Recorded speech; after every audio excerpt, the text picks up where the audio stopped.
अब स्टोरी अगले सीन से कंटिन्यू होती है। जितने भी स्पाइडर्स आती हैं उन सभी को वो टैक्स ऑफ करप्शन के साथ एक इवलिश सा चेहरा दिखाते हुए सभी को बीच में से काटता जाता है। सच में उसे इस चीज में काफी ज्यादा मजा आ रहा था और वो कहता है ये खून और फ्लैश सच में मुझे काफी ज्यादा प्लेजर देता है और उसकी आंखों में हमें ये प्लेजर काफी ज्यादा अच्छी तरीके से दिख रहा था। जिसके बाद सीन शिफ्ट होकर फिर से हमें गुइस में ट्रेडॉन का सीन दिखाते हैं जो कि उस ब्लू हेयर प्रिस्टेस का स्वागत कर रहा था। वो उसे माफी मांगते हुए कहता है कि मेरा ऑफिस इस तरीके से इसी वजह से है क्योंकि कुछ समय पहले यहाँ पे एक तबाही हुई थी जिसमें सारी चीजें तबाह हो गई, वरना मैं आपको एक काफी ज्यादा अच्छे रूम के अंदर इनवाइट करता। पर वहीं वो उसे बताता है कि अभी यही मेरी स्टेट है। वो लेडी कहती है कि सबकी चिंता करने की आपको जरूरत नहीं है। तो ट्रेडॉन उससे पूछता है आखिर क्या वजह है जो आप यहाँ पर आई हैं, क्योंकि ये काफी ज्यादा रेयर है कि ब्लू फ्लेम टॉर्च सेक्ट से इधर उधर किसी से पूछताछ करते हुए घूम रही हो। तो ब्लू फ्लेम अपने पास से एक तस्वीर आगे करते हुए कहती है क्या तुमने इसे देखा है। ट्रेडॉन उस फोटो को काफी ज्यादा कंफ्यूजन के साथ देखता है और ब्लू फ्लेम उससे कहती है क्या तुमने इस आदमी को कहीं पर देखा है। वो उसको देखकर तुरंत ही पहचानते हुए अपने मन में कहता है ये तो प्रीस्ट है, मुझे माफ करना पर ऐसा कोई भी इंसान मेरे दिमाग में याद नहीं आ रहा है। और अगर केवल इतनी ही चीजें थी तो मैं आपको सजेस्ट करूंगा कि आप यहाँ से जा सकती हैं, क्योंकि मेरे पास दिन के इस समय में ज्यादा समय नहीं होता कि मैं उसे इस तरीके से इस्तेमाल कर सकूं। ये सुनकर ब्लू टॉर्च कहती है अगर ऐसा है तो मैं यहाँ से जा रही हूँ। जिसके बाद वो तो वहां से निकल जाती है, पर ट्रेडॉन अपने ही मन में थोड़ा सा टेंशन लेते हुए प्रीस्ट के लिए सोचता है। देखकर ऐसा नहीं लगता कि इसके इंटेंशंस उसके लिए काफी ज्यादा अच्छे हैं। मैं बस यही उम्मीद करूंगा और मुझे ऐसा लगता है कि वो फिर भी पूरी तरह से ठीक होगा कि अगर मैं उसे इसके बारे में ना बताऊं तब भी। और हमें ट्रेडॉन और कैरमन का सीन दिखाते हैं। कैरमन उस स्नो स्पाइडर्स के अंदर से कुछ निकाल रहा था। मरनाक ये देखकर कंफ्यूज उससे पूछता है कि आखिर तुम क्या कर रहे हो। तो कैरमन उसे बताता है कि मैं स्पाइडर्स के अंदर से इनके पॉइजन गिल्ड्स को निकाल रहा हूँ। पर मरनाक उससे पूछता है कि ऐसा क्यों। तो कैरमन उसे बताता है कि इनका इफेक्ट एनेस्थीसिया के लिए काफी ज्यादा ग्रेट होता है और इनका इस्तेमाल डिफरेंट सिचुएशंस में काफी अच्छी तरीके से लिया जा सकता है। और देखो ऐसा लगता है कि इनकी कंडीशंस काफी अच्छी है और मेरे एरोज ने इन्हें यहाँ पर पंचर नहीं किया। पर मरनाक उससे पूछता है क्या आखिर तुम्हें इन सब चीजों के बारे में कैसे पता है। ये एक यंग मास्टर के लिए काफी ज्यादा ऑड है। कैरमन बताता है कि ये सब मैंने मॉन्स्टर हंटिंग से सीखा है और इस चीज में कोई भी नई चीज नहीं है। पर मरनाक ये देखकर सरप्राइज होते हुए कहता है कि ये सब केवल प्रैक्टिस से सीखना, मुझे ऐसा नहीं लगता कि ये काफी ज्यादा आसान होने वाला है। पर साथ ही वो कहता है कि मुझे ऐसा लगता है कि मैं भी इन सब को निकाल सकता हूँ और मैं भी काफी ज्यादा ब्लड के अंदर कवर हूँ, इसलिए प्लीज मुझे दूर से ही बता दो क्या कि वो ब्लड केल्स कहाँ पर है जिनसे मैं उन्हें निकाल सकूं। पर कैरमन उससे कहता है कि हम लोगों को केल्टॉन पहुंचने में अभी आधे दिन से ज्यादा लगेगा, इसलिए मैं तुम्हें ये सिखा सकता हूँ कि आखिर इन्हें किस तरीके से एक्सट्रैक्ट किया जाता है और हम दोनों मिलकर ये कर सकते हैं। और फिर सिटी के अंदर पहुंचने के बाद हम दोनों एक काफी ज्यादा अच्छा नाइस बाथ लेंगे। और ये सुनकर मरनाक काफी ज्यादा खुश हो गया था। और फिर जैसे जैसे शाम होती है केल्टॉन के गार्ड्स ये देखकर बहुत ज्यादा सरप्राइज होते हुए सामने की तरफ देखते हैं कि वहां पर वो दोनों उस सिटी के पास आ गए थे। वो गार्ड्स जल्दी से मरनाक और कैमल के पास जाकर बहुत ज्यादा सरप्राइज होते हुए कहते हैं कि आखिर तुम दोनों यहाँ पर कैसे आ गए। पर ये देखकर वो दोनों ही घबरा गए थे और मरनाक उससे कहता है पूरे रास्ते भर चलते हुए पर क्या इस सब से कोई दिक्कत है। तो वो गार्ड उसे बताता है केल्टॉन यहाँ पर 3 दिन से पूरी तरह से ब्लॉक्ड है क्योंकि यहाँ पर कई सारे मॉन्स्टर्स ने अटैक कर दिया था। ये सुनकर वो दोनों थोड़े कंफ्यूज थे और मरनाक उससे पूछता है क्या तुम मुझे उनकी डिटेल्स बता सकते हो। गार्ड बताता है कि मुझे बस इतना ही बताया गया था कि हाल ही में मॉन्स्टर अटैक्स काफी ज्यादा बढ़ गए हैं और इसी वजह से अटैक साइट्स को भी सर्च करना चालू कर दिया था। पर वहां पर किसी को भी जरा सी भी लाशें नहीं दिखी, जिससे हमें ये पता नहीं चला कि आखिर वो डीमन और मॉन्स्टर क्या था। तो कैरमन उससे कहता है तो तुम मुझसे ये कहना चाहते हो कि वहां पर उन सभी की बॉडीज भी हैं जिनके ऊपर स्नो स्पाइडर्स ने अटैक किया था। ये काफी ज्यादा ऑड है क्योंकि स्नो स्पाइडर्स ऐसे मॉन्स्टर्स होते हैं जो कि अपने शिकार के अंदर से उसका पूरा का पूरा खून निचोड़ लेते हैं, इसलिए ये चीज काफी ज्यादा डिफिकल्ट होती है कि उसके बाद उसके अंदर कुछ भी बाकी बचा हो। पर तभी दूसरा गार्ड वहां पर भागते हुए उन दोनों को आवाज देते हुए कहता है कि लॉर्ड स्ट्रेन तुम दोनों से मिलना चाहते हैं। जिसके बाद वो गार्ड उन दोनों को अपने साथ ले जाने लगता है और कहता है कि तुम दोनों को लॉर्ड्स के स्टेट के अंदर बुलाया गया है। ये सुनकर वो दोनों थोड़े खुश थे क्योंकि वहाँ पर अब जाकर उन दोनों को काफी अच्छा खाना और नहाने को मिलने वाला था। स्ट्रेन देखने में एक छोटे से बच्चे की तरह है और वो मरनाक को देखकर रोने लगता है और कहता है कि तुम प्रीस्ट मरनाक हो, द डीमन स्लेयर। बिल्कुल मैंने सही कहा ना? और तुम्हें पता नहीं है कि मैं ये जानकर कितना ज्यादा खुश हूँ कि तुम हमारे सिटी को विजिट करने के लिए आए हो। जिसके बाद मरनाक उससे कहता है कि हम लोगों को पहले इस मॉन्स्टर वाली सिचुएशन के बारे में पता है। ये सुनकर स्ट्रेन उससे कहता है कि हाँ बिल्कुल, यही तो वजह है जिसकी वजह से मैंने तुम दोनों को यहाँ पर बुलाया है। जैसा कि तुम लोग पहले से इसके बारे में जानते हो, पर ये करंट सिचुएशन केवल इन मॉन्स्टर्स की वजह से यहाँ पर नहीं हो रही है। असल में ये सब उन वर्शिपर्स का काम है जो कि इविल स्पिरिट्स को ऑर्गेनाइज करते हैं। ये सुनकर मरनाक उससे कहता है, यानी तुम मुझसे ये कहना चाहते हो कि इस पूरी की पूरी सिटी को यहाँ पे एक सिंगल इविल स्पिरिट वर्शिपर ने ब्लॉक कर रखा है। पर ये सिटी इस एक्ट के लिए काफी ज्यादा बड़ी है।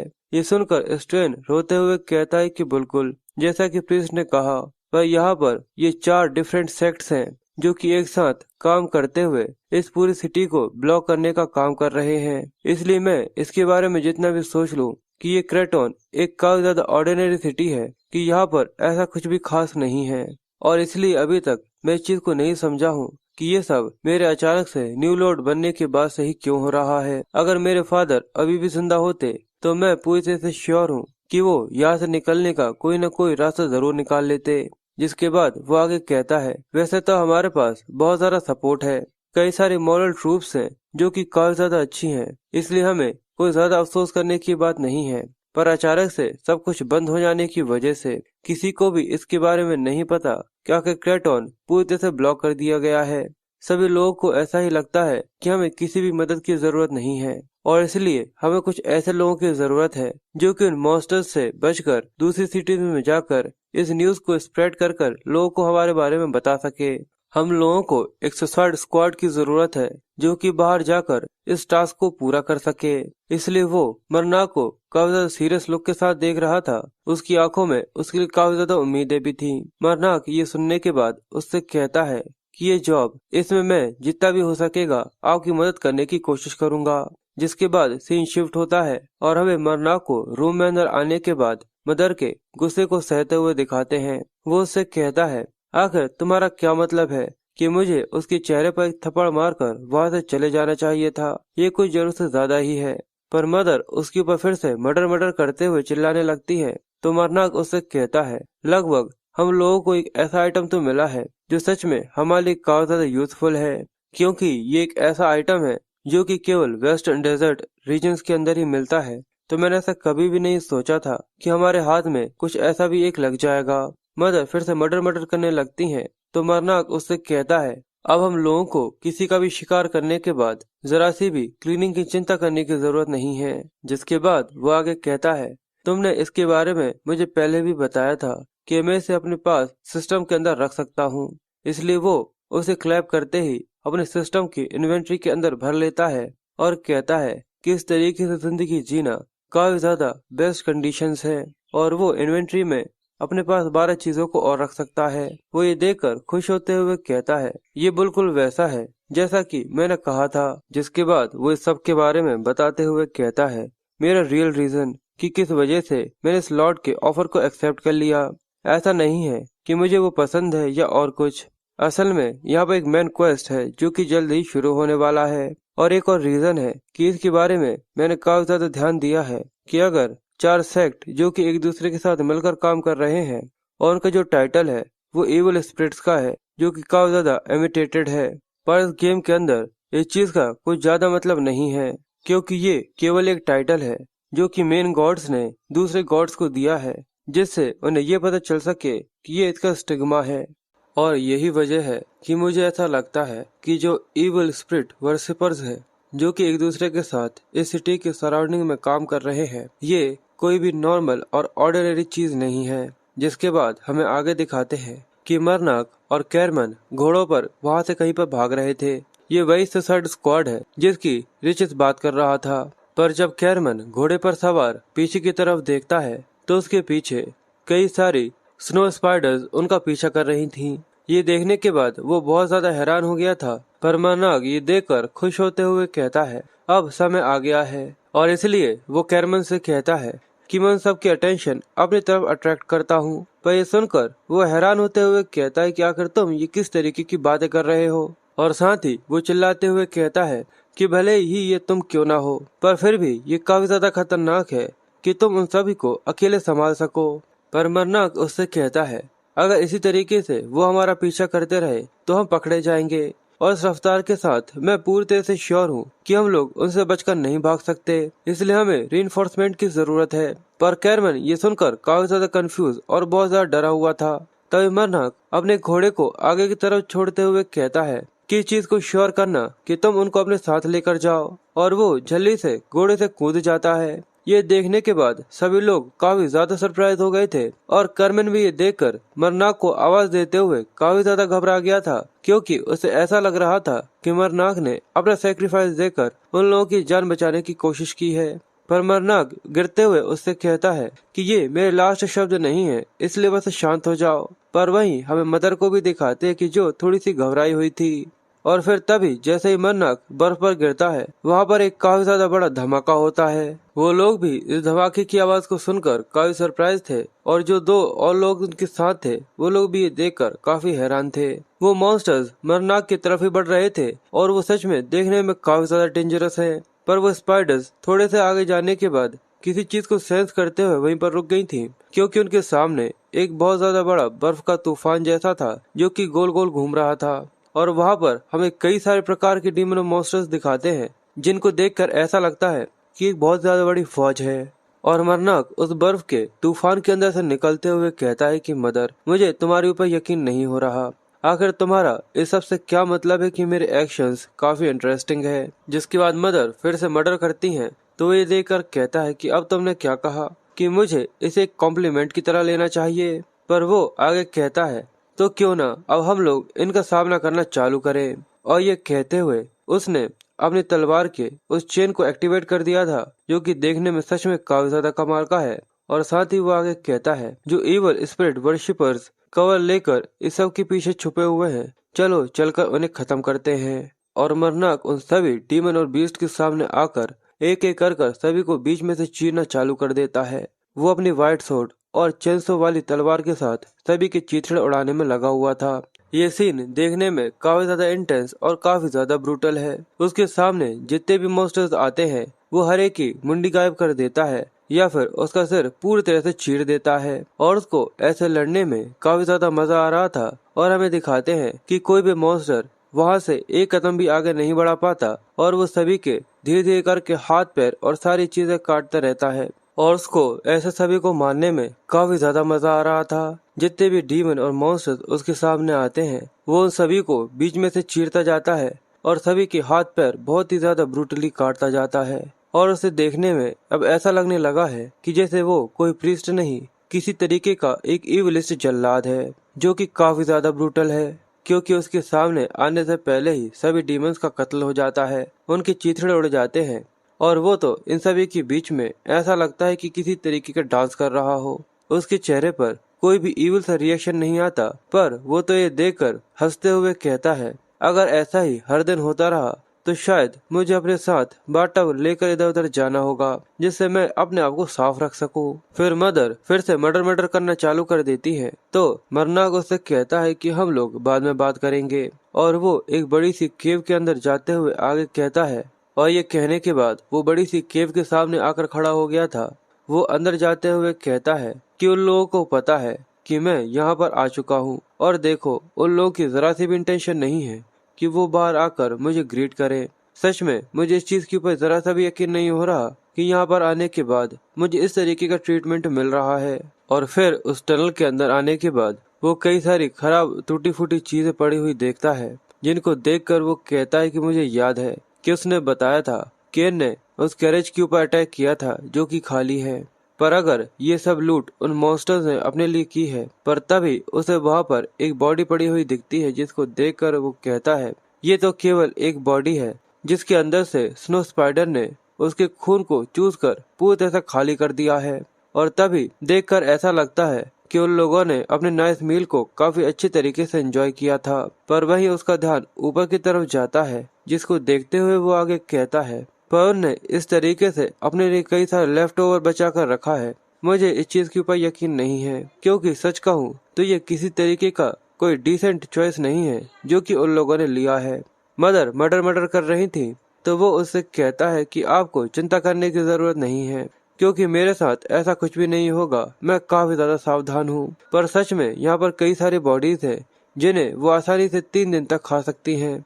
पर क्या ये इनको ऑफस्प्रिंग के लिए बचा कर रख रहे हैं? वही उसका ध्यान किसी चीज के ऊपर जाता है और वो कहता है कि ये काफी कंफ्यूजिंग है, क्योंकि ये टनल काफी ज्यादा बड़ी है।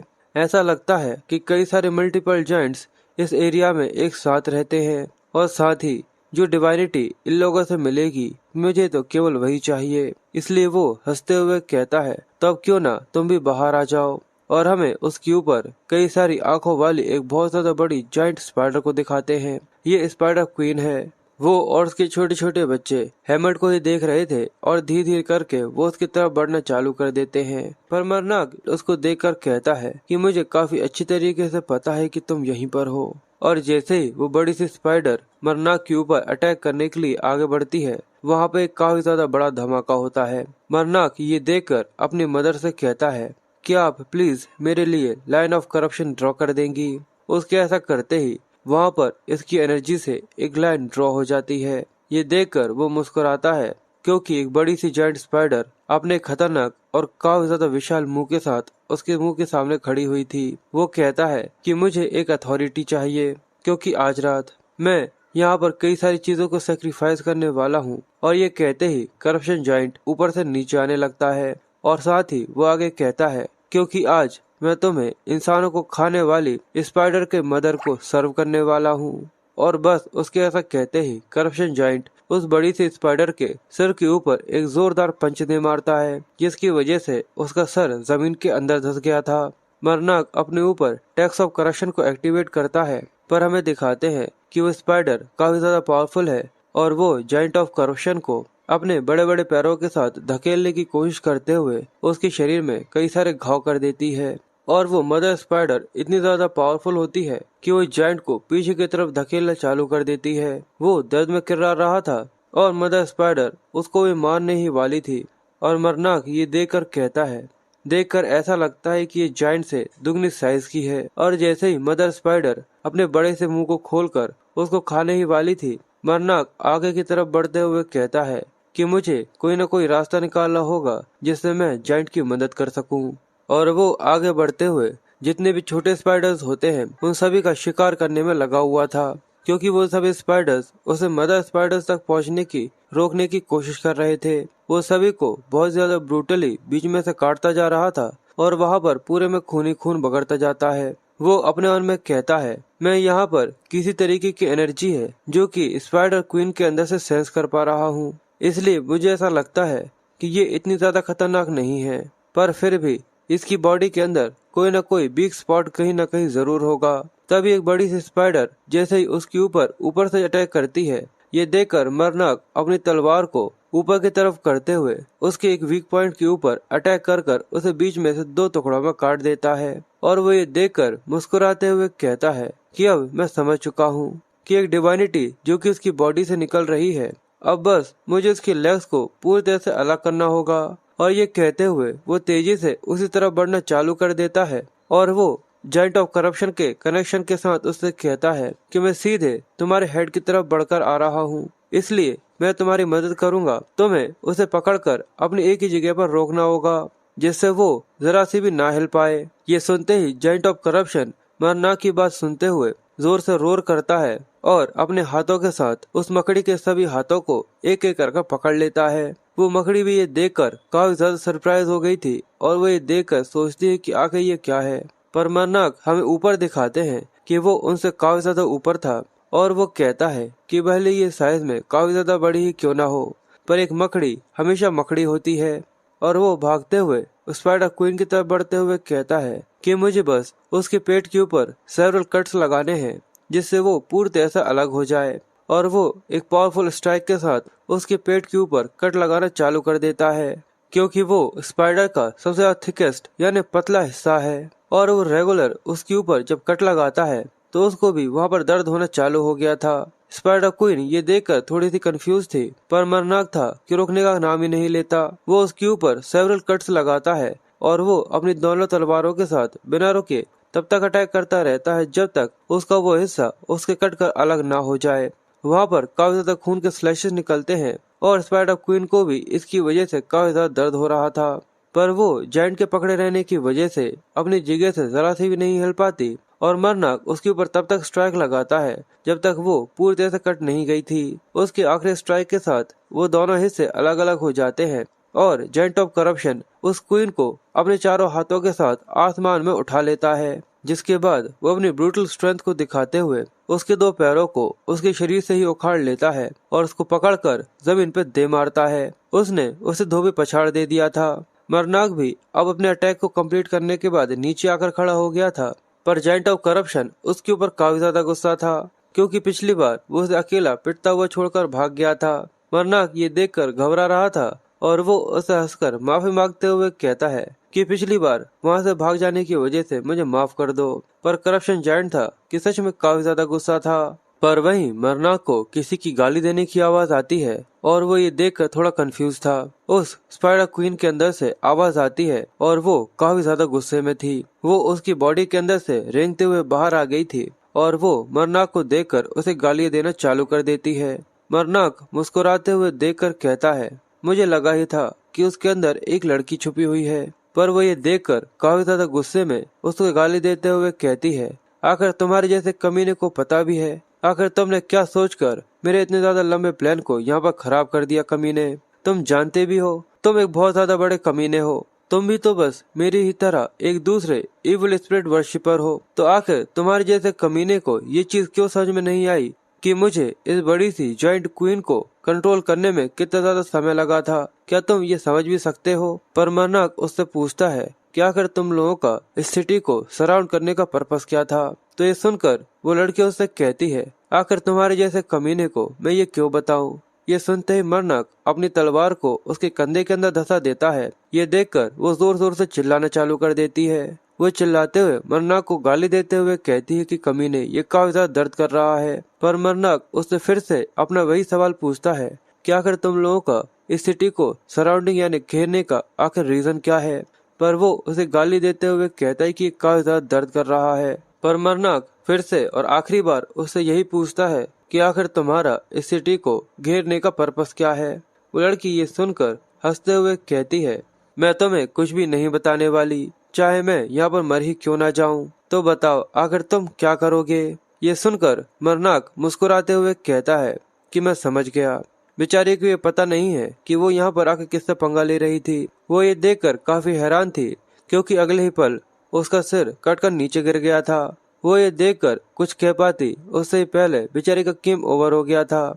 इसलिए कहते हैं कि कभी भी अपने अपोनेंट को कम नहीं आंकना चाहिए। जिसके बाद मरनाक उस मरी हुई लड़की की बॉडी के अंदर से डिवाइनिटी को एब्जॉर्ब करता है और वो उससे कहता है कि मैं यही सोच रहा हूँ कि आखिर और कितने वर्शिपर्स हैं जो कि मुझे यहाँ पर सच बता सकते हैं कि आखिर इस सब के पीछे उनका क्या पर्पस था। मदर उससे फिर से मर्डर करती हैं। ये सुनकर वो कहता है, क्या तुमने क्या कहा कि अभी 3 और हैं? ये सुनकर मरनाक मुस्कुराते हुए कहता है, अगर ऐसा है तो मैं उन सभी के ऊपर पैसा लगाता हूँ कि मैं उन सभी को भी मार डालूंगा। और ये कहते हुए उसने सभी की जितने भी मॉन्स्टर्स और जितने भी डीमंस थे उन सभी के अंदर से भी डिवाइनिटी को एब्जॉर्ब कर लिया था, जिसकी वजह से सच में वो बहुत ही ज्यादा खतरनाक और बहुत ही ज्यादा डोमिनेटिंग लग रहा था। मुझे तो ये देखकर गूज बम्स आ गए थे। जिसके बाद जैसे ही वो सिटी की तक पहुंचता है, वो अपने सामने का नजारा देखकर उदास हो गया था और उसे चिल्लाने और चीखने की आवाजें आ रही थीं, क्योंकि उसके सामने जो सिटी थी वो पूरी की पूरी आग में झुलसी हुई और पूरी तबाह हो चुकी थी। ये देखकर वो कहता है, ऐसा लगता है कि उन लोगों ने सब कुछ तबाह कर दिया। और हमें सिटी के अंदर दिखाते हैं कि रेटन मारा जा चुका है और वो 3 जो इविल वर्शिपर्स और थे वो उसको देखकर कहते हैं, ये कमीना सुअर हम लोगों की उम्मीद से काफी ज्यादा दूर था। ये सच में किसी तरीके के पिग जैसी चीज है और अगर इसे यहाँ का लॉर्ड कंसीडर कर दिया गया है तो इसकी वजह से वो कमीने जो कि इसकी रक्षा करने की कोशिश कर रहे थे, उन लोगों ने बस हमारा ये प्रीशियस टाइम ही बर्बाद किया है। तभी उनका एक साथी उनसे पूछता है आखिर इनकारनेशन का क्या हुआ, तो वो उसे बताती है कि वो अभी भी अनस्टेबल है। जैसा कि तुम जानते ही हो कि लिविंग बीइंग्स के अंदर से डिवाइनिटी को एक्सट्रैक्ट करना काफी ज्यादा मुश्किल होता है। जिसके बाद उनकी तीसरी लेडी बोलती है, इस सबसे बड़ी बात ये है कि अभी भी हम लोगों को इस चीज के लिए ज्यादा डेस्परेट नहीं होना चाहिए, क्योंकि तुम जानती ही हो कि यहाँ पर कोई ऐसा है जिसकी वजह से हमारे कुछ रैट्स मारे गए थे। तो ये सुनकर वो काले बालों वाली गुस्से में आ जाती है और वो कहती है केवल इतना ही नहीं, इसकी वजह से हमारा प्लान काफी ज्यादा चेंज हो गया और हमारे सक्सेस की चांसेस पहले से काफी ज्यादा और लो हो गए हैं। तो वो काले बालों वाली लड़की अपने मिडिल फिंगर दिखाते हुए कहती है, तो क्या तुम्हें ऐसा लगता है कि ये मैंने सब कुछ जानबूझ के किया था? मैंने अपना सबसे ज्यादा बेस्ट दिया है और वहाँ पर अगर वो दो मसल वाले मॉन्क नहीं आते जिनने मुझे काफी ज्यादा परेशान कर दिया था, तो ऐसा कुछ भी नहीं होता। और वो उस कमीनी ने अभी तक अपने कुछ और स्पाइडर्स को नहीं भेजा। अगर वो कुछ और स्पाइडर्स को यहाँ पर भेज देती तो उसका क्या चला जाता, क्योंकि वो जो एरो से अटैक कर रहे थे वो कमीने उससे बचकर आखिर में निकल गए थे। हमें उन लोगों को पकड़ना होगा। पर जो उनकी तीसरी साथी है वो कहती है, पर अभी तक मेरे दिमाग में यही बात आई है कि लीला यहाँ तक क्यों नहीं आई।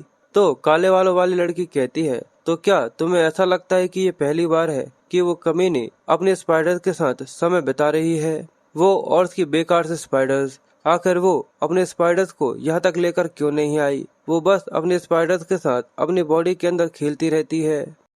पर तभी उनका दूसरा साथी कहता है कि बहुत हुआ, एक दूसरे के साथ फाइट करने का कोई भी पॉइंट नहीं बनता जब वो लोग हमारे हाथ से निकल ही गए हैं। यानी अब वो लोग बाहर जाकर ट्रूप्स को इकट्ठा करेंगे जिससे वो लोग हमारा शिकार कर सके। इसलिए तुम इस चीज को मत भूलो कि हम लोगों ने इस प्लान को वर्क करने के लिए अपने न जाने कितने सालों को इसके अंदर इन्वेस्ट किया है। ये सुनकर उनकी फर्स्ट साथी उससे कहती है, क्या तुम ये चीज पूरी तरह से भूल चुके हो कि मेरे खुद के भी 3 साल इस चीज के अंदर इन्वेस्टेड है? तो आखिर तुम अचानक से एक लीडर की तरह एक्ट क्यों कर रहे हो? मैं तुमसे किसी भी तरीके का ऑर्डर नहीं लेने वाली। जिसके बाद वो और भी ज्यादा गुस्से में चिल्लाते हुए कहती है, क्या तुम्हें ऐसा लगता है कि वो मुझसे छूटकर यहाँ से भाग गया तो इसकी वजह से मैं वहाँ पर केवल खड़ी होकर अपने ऊपर ही चिल्ला रही थी कि मैं उस छोटे से चूहे से आखिर किस तरीके से हार गई? वो चिल्लाते हुए कहती है, आज वो अजीब तरीके से ही हरकतें कर रही थी। ऐसा तो नहीं कि रात में तुमने उसके साथ कुछ किया है। मैं जानती हूँ कि तुम दोनों रिसेंटली काफी ज्यादा करीब आते जा रहे हो। पर उनकी ऐसी बातें सुनकर जो उनकी तीसरी साथी होती है वो गुस्से में अपने आप को खींचते हुए वहाँ से कहती है, मैं बाहर चीजों को देखने के लिए जा रही हूँ। ये सुनकर उनकी पहली साथी चिल्लाते हुए कहती है, तुम लोगों को क्या लगता है अगर तुम लोग पास में नहीं रहोगे तो क्या प्लान सही से काम नहीं करेगा? तो उनका मेल साथी कहता है कि अब बस हो जाओ, मैं इस चीज की श्योरिटी लेता हूँ कि लीला इस चीज की पूरी रिस्पॉन्सिबिलिटी लेगी कि तुम उस चूहे से उसी की वजह से हारी हो। लीला उस स्पाइडर क्वीन वाली लड़की का नाम है जिसको मरनाक ने मार दिया है। ये सुनकर उनकी जो पहली साथी है वो मुस्कुराते हुए कहती है, अगर ऐसा है तो मैं तुम लोगों को भी यहाँ पर उसके साथ पूरी तरह से चुप रहने का बोलती हूँ। पर तभी वो अपनी दूसरी साथी का सिर आसमान में उड़ता हुआ देखती है जो कि उसकी आंखों में साफ दिखाई दे रहा था, क्योंकि अचानक से उन सभी की बातों के बीच में मरनाक वहाँ पर आते ही उसका सिर उसके धड़ से गायब कर देता है। ये सीन देखने में काफी ज्यादा ब्रूटल है, पर वो यहाँ पर नहीं रुकता। वो अपनी चेनसो वाली तलवार को घुमाते हुए जो उनका दूसरा साथी होता है उसके ऊपर अटैक कर देता है और एक बीच वाले स्लैश के साथ उसे भी 2 हिस्सों में चीर देता है। सच में ये सीन भी काफी ज्यादा खतरनाक है। उनकी जो पहली साथी होती है वो भी ये सब देखकर उसका दिल पूरी तरह से दहल गया था। वो बहुत ज्यादा डर गई थी क्योंकि वो जिसको अपने सामने देखती है वो किसी स्केलेटन और किसी जल्लाद की तरह लग रहा था। सच में इसको देखकर थोड़ी देर के लिए मुझे घोस्ट राइडर की याद आ गई। पर सबके बाद वो शांत होते हुए कहता है कि 3 में से 2 को बिना किसी सवाल की पूछे मार दिया। इसका तो यही मतलब है कि ये काफी ज्यादा अनफेयर था।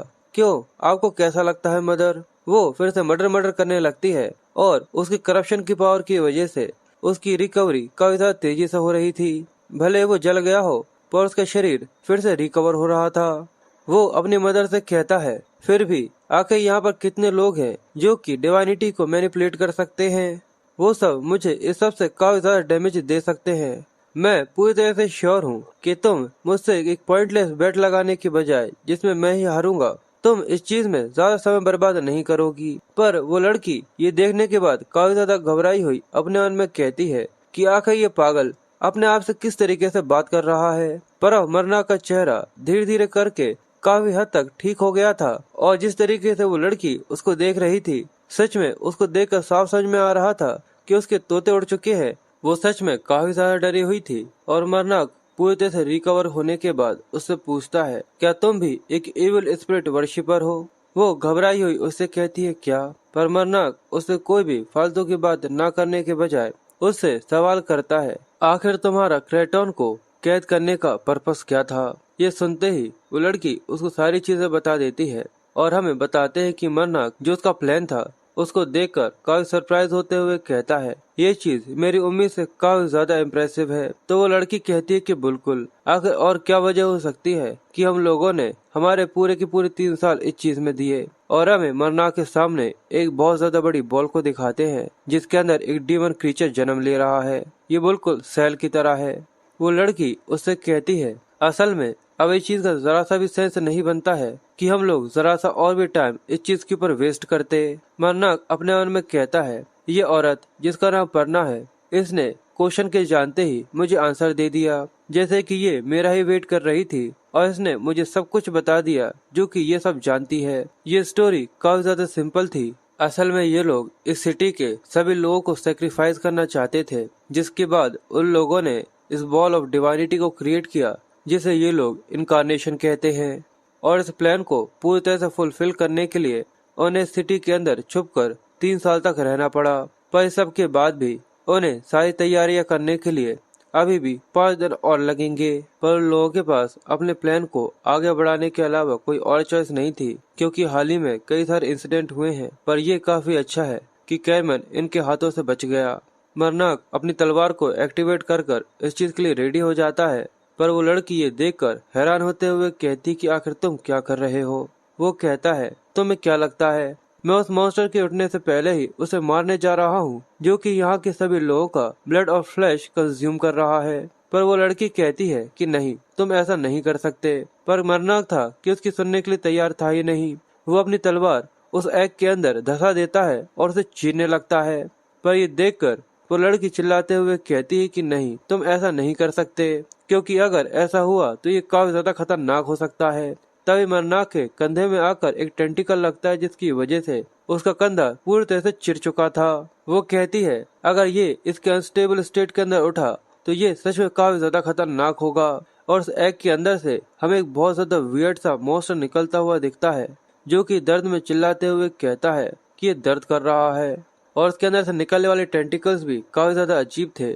और फिर धीरे से उसके अंदर से एक आग भी निकलकर बाहर आ जाती है और सच में अब वो किसी मॉन्स्टर की तरह दिखने लगा था जो कि किसी एग के अंदर से निकलकर बाहर आ जाता है। वो जोर जोर से रोर कर रहा था और वो बस चिल्लाते हुए एक ही चीज कहता है कि ये दर्द कर रहा है, दर्द कर रहा है। मदर मरना को आवाज देती है क्योंकि वो अब पीछे आ गया था। वो कहता है कि मैं इस चीज से अवेयर हूँ कि इस मॉन्स्टर के अंदर एक होली रेलिक है। मदर, हम लोग एक न्यू अथॉरिटी को ऑब्टेन करने वाले हैं। और वो ये सोचकर कि उस मॉन्स्टर को मारने के बाद एक न्यू अथॉरिटी को ऑब्टेन करेगा काफी ज्यादा खुश हो रहा था। इसलिए वो कहता है कि मदर, मैं आपको ये मीट ऑफ बोल सेक्रीफाइस करने वाला हूँ। पर वो लड़की ये देखकर उसको गाली देते हुए कहती है कि आखिर तुमने ये क्या कर दिया? तुम्हें पता है कि ये इस तरीके से काम नहीं करेगा। पर वो अपनी बात पूरी करती उससे ही पहले मरना अपनी तलवार को घुमाते हुए उसके गले के ऊपर से उसके सिर को गायब कर देता है। उसने परना को भी मार दिया था और वो उससे कहता है कि ये तुम्हारी सजा है। जिसके बाद उसके अंदर से भी उसने डिवाइनिटी को एब्जॉर्ब कर लिया था और अब उसके पास टोटल 8600 डिवाइनिटी होने वाली थी। वो कहता है कि मेरी टोटल डिवाइनिटी इतनी तो हो चुकी है क्योंकि मैंने उन बाकी सभी वर्शिपर्स के साथ यहाँ पर आने के बाद उस लॉर्ड की भी डिवाइनिटी को एक्सट्रैक्ट कर लिया था। वो मदर से कहता है, अब बस मुझे एक नई अथॉरिटी चाहिए, बस मुझे 10,000 डिवाइनिटी कंप्लीट करनी है। पर वो मॉन्स्टर काफी ज्यादा फ्यूरियस था। पर मरनाक कहता है, अगर मैं सोचूं कि मैं इसको काट कर इसके 2 टुकड़े कर सकता हूँ तो ये बस अपने आप को पूरी तरह से रिजनरेट कर लेता है। ये चीज काम में नहीं आने वाली पर दूसरी तरफ अगर ये मेरे ऊपर इसी तरीके से अटैक करेगा तो इवेंचुअली मैं इस फाइट को हार जाऊंगा। और ये एक मीट ऑफ बॉल है, इसलिए इस चीज की कोई भी क्लियर वीकनेस नहीं है जैसे कि स्पाइडर क्वीन की थी। इसलिए मुझे लगता है कि मेरे पास केवल एक ही चॉइस है, और वो मॉन्स्टर उसे बहुत ही ज्यादा बुरी और बहुत ज्यादा खतरनाक नजरों से देख रहा था।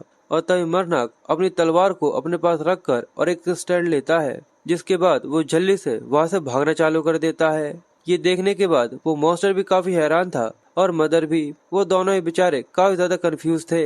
वो मॉन्स्टर मरनाक को वहां से भागता हुआ देखकर चिल्लाते हुए उससे कहता है कि दर्द कर रहा है। पर मरनाक वहां पर जितने भी लोग जो मरे पड़े हुए थे उन सब से भी डिवाइनिटी एब्जॉर्ब कर रहा था, पर उससे उसे कोई खास मदद नहीं मिल रही थी, क्योंकि उनके अंदर से केवल एक या दो इस तरीके से डिवाइनिटी उसे मिल रही थी। वो कहता है कि मुझे बस धीरे धीरे करके और भी ज्यादा डिवाइनिटी एब्जॉर्ब करनी है, जिससे मैं नेक्स्ट अथॉरिटी को अभी ले सकूं। वो भागता जा रहा था और जितने भी लोग रास्ते में मिलते हैं और जितने भी बॉडी रास्ते में पड़ी हुई होती है उन सभी से डिवाइनिटी एब्जॉर्ब करता जाता है। उसे हर एक से एक एक या फिर 10 डिवाइनिटी से ज्यादा किसी से भी नहीं मिलती। वो कहता है कि इस तरीके से भागना काफी नहीं है, पर वो मॉन्स्टर उसका पीछा करते हुए वही बात चिल्ला रहा था कि दर्द हो रहा है, दर्द हो रहा है, दर्द हो रहा है। पर मरनाक अपने मन में कहता है कि ये एक तरीके का गेम है जो कि मॉन्स्टर और मेरे बीच में है, और अगर मैं उसके पकड़ने से पहले एक अथॉरिटी को गेन कर लेता हूँ तो मैं जीत जाऊंगा, और अगर वो मुझे पकड़ लेता है तो वो जीत जाएगा। तो चलो देखते हैं कि आखिर इस गेम को कौन जीतता है। पर उस मॉन्स्टर के चिल्लाने तक से भी काफी ज्यादा असर पड़ता है और ऐसा लगता है कि उसका प्रेशर काफी ज्यादा है। मरनाक इसकी वजह से अपने सेंसेस को भी खोने लगा था। वो उससे कहता है और जो उसके ऊपर प्रेशर पड़ता है उसकी वजह से वो थोड़ी देर के लिए एक जगह पर रुक जाता है। वो कहता है कि यहाँ तक तुम्हारी वॉइस भी डिवाइन है, सच में तुम एक चलते फिरते डिजास्टर हो। और तभी उसके अंदर से निकलने वाले टेंटिकल्स मरनाक तक पहुंचने लगते हैं। ये देखकर वो थोड़ा कंफ्यूज जल्दबाजी में उनसे बचता है और वहाँ पर कई सारे धमाके होते हैं। हमें दिखाते हैं कि मरनाक काफी घायल हो गया था और वो अपनी मदर से मदद मांगता है, और ऐसा कहते ही बड़ा सा पोर्टल उस मॉन्स्टर के सामने खुलता है और वो ऊपर की तरफ जैसे ही देखता है तो उसकी आंखों में हमें जाइंट को दिखाया जाता है। यानी जाइंट अपने बड़े से हाथों के साथ उसकी आंखों पर अपना बड़ा सा मुक्का दे मारता है, जिसकी वजह से वो मॉन्स्टर जमीन के अंदर धंस गया था। वहाँ पर एक बहुत ज्यादा बड़ा धमाका होता है, पर मरनाक ये देखकर अपने मन में कहता है मुझे शुरू से लगा ही था कि एक जाइंट ऑफ करप्शन इसके लिए काफी नहीं होगा। और हमें दिखाते हैं कि वो मॉन्स्टर अपने बड़े बड़े टेंटिकल्स को जाइंट की बॉडी के आर पार करते हुए उसे भी चीरने की कोशिश कर रहा था।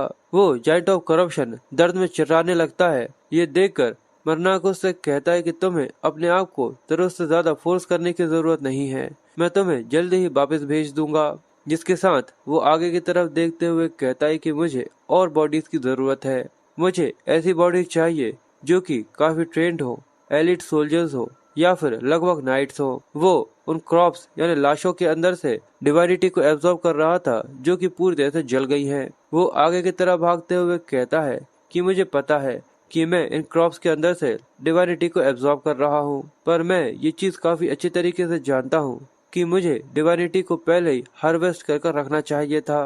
पर मैं उन इवल वर्शिपर्स को देखने में लग गया, और बीच में मदर उससे कई सारी बातें करती है। पर मरनाक अपने मन में कहता है कितनी देर से भागने के बाद भी मैंने अभी तक केवल 9200 के आसपास ही डिवाइनिटी एब्जॉर्ब करी है, थोड़ा सा और बस मैं अथॉरिटी को पा लूंगा। पर तभी उसे जोरदार चिल्लाने की आवाज आती है और एक बहुत ज्यादा बड़ा धमाका होता है। मदर उससे कुछ कहती है और ये देखते ही मदर उसे आवाज देती है। मरनाक अपने आप को संभालने की कोशिश करते हुए अपनी तलवार को निकालकर चालू कर लेता है। तभी उसके ऊपर टेंटिकल से अटैक होता है। ये देखकर मरनाक इस चीज को डॉज कर लेता है, पर वो अपनी तलवार के साथ भी उन टेंटिकल्स को नहीं काट पाया था। वो डिफ्लेक्ट हो गए थे पर वो कटे नहीं थे।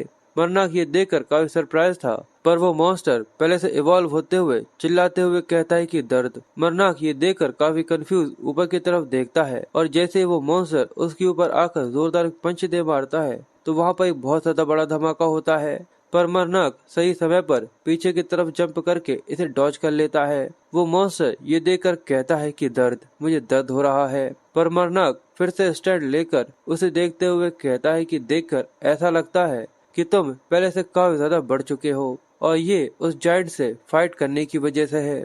और अब हमें उसका एक फॉर्म दिखाते हैं, काफी ज्यादा अच्छी तरीके से इवॉल्व हो गया था। अब ये दोनों एक दूसरे के आमने सामने आ गए थे और वो मॉन्स्टर अपने पास से अपने हाथ को आगे करते हुए कहता है कि पेन, और उसके हाथ के अंदर से कई सारे टेंटिकल्स निकलकर मरना की तरफ बढ़ने लगते हैं।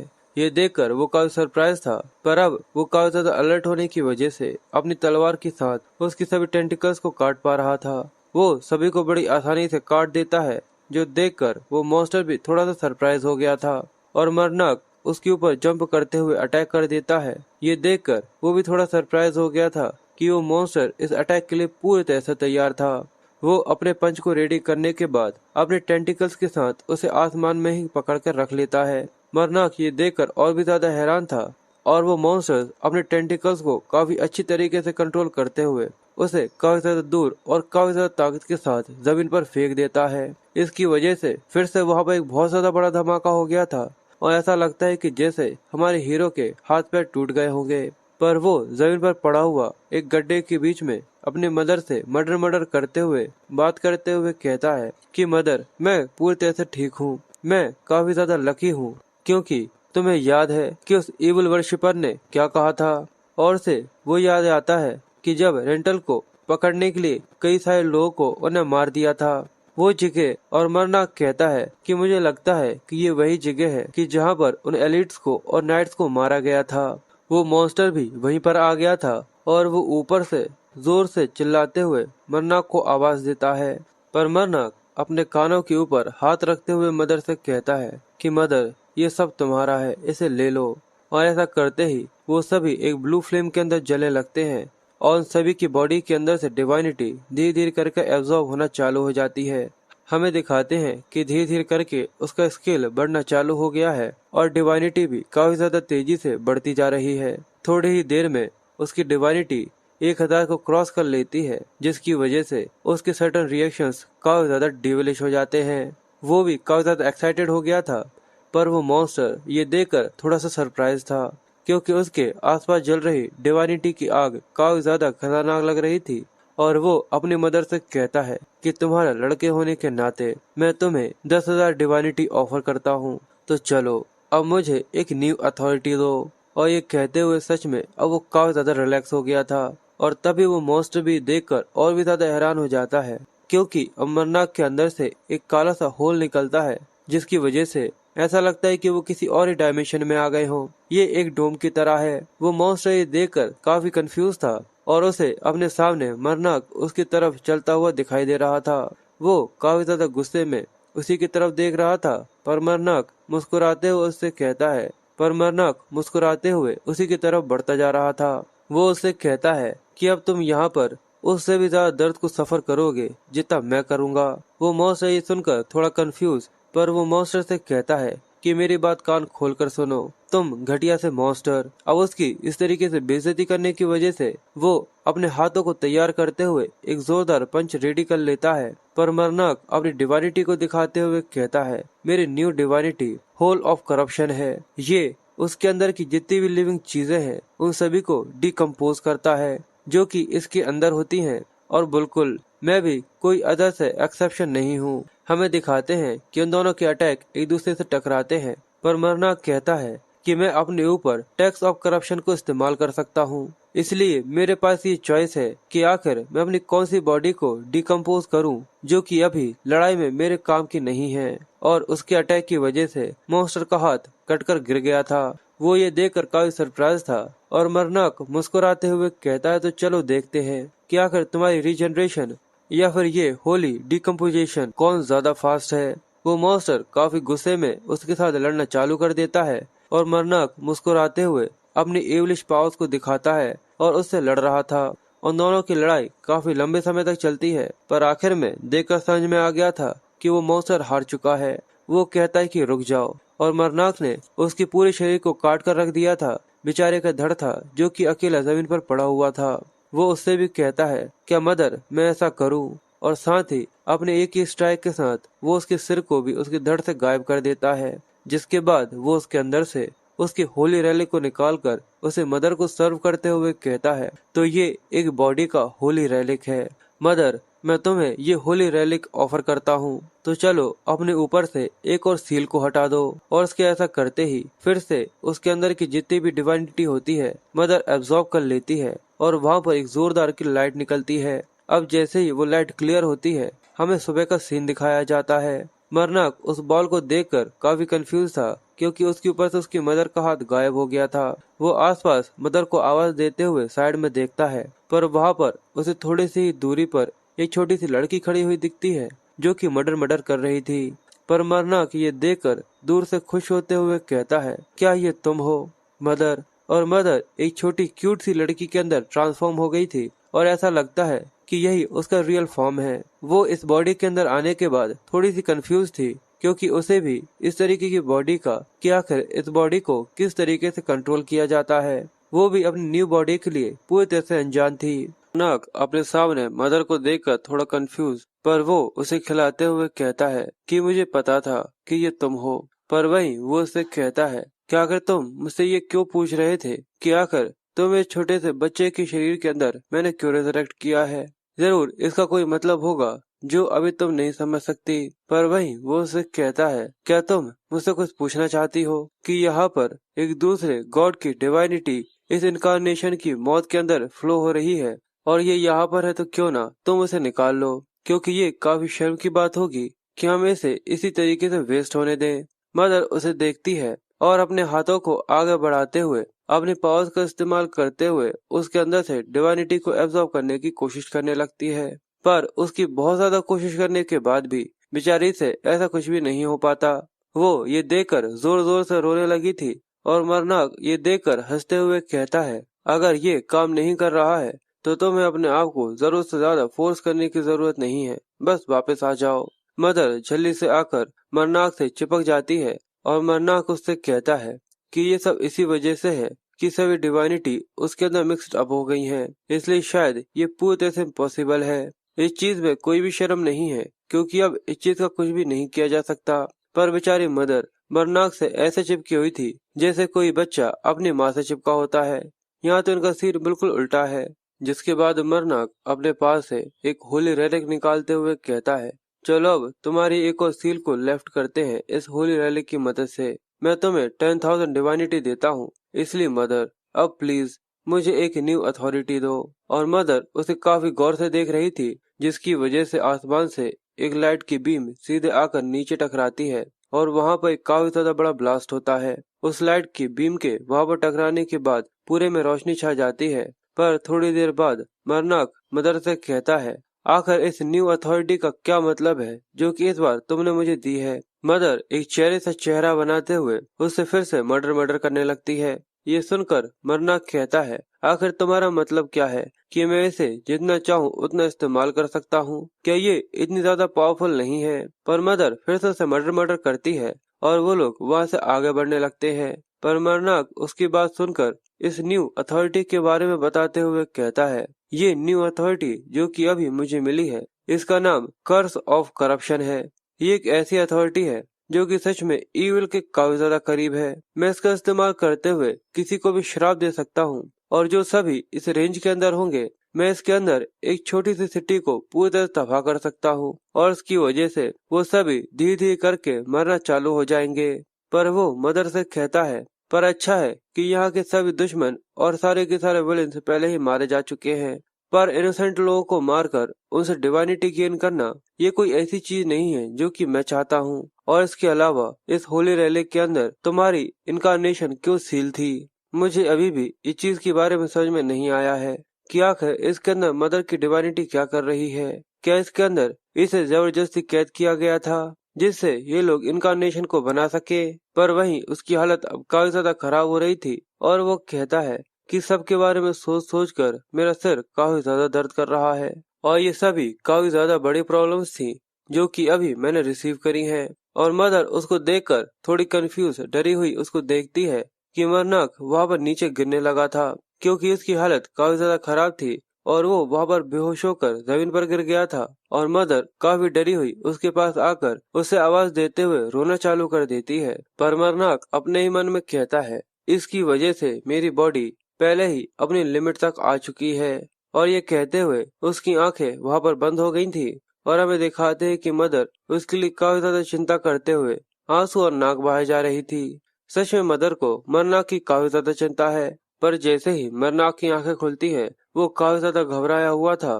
पर कैरमैन उसको देखकर थोड़ा खुश होते हुए कहता है कि आखिरकार तुम उठ ही गए। पर मरनाक अपने कपड़े चेंज हुआ देखकर बहुत ही ज्यादा घबरा गया था और ये देखकर वो जल्दी से खड़ा होकर कार्मेन से कहता है कि आखिर मेरी सभी चीजें कहाँ पर है।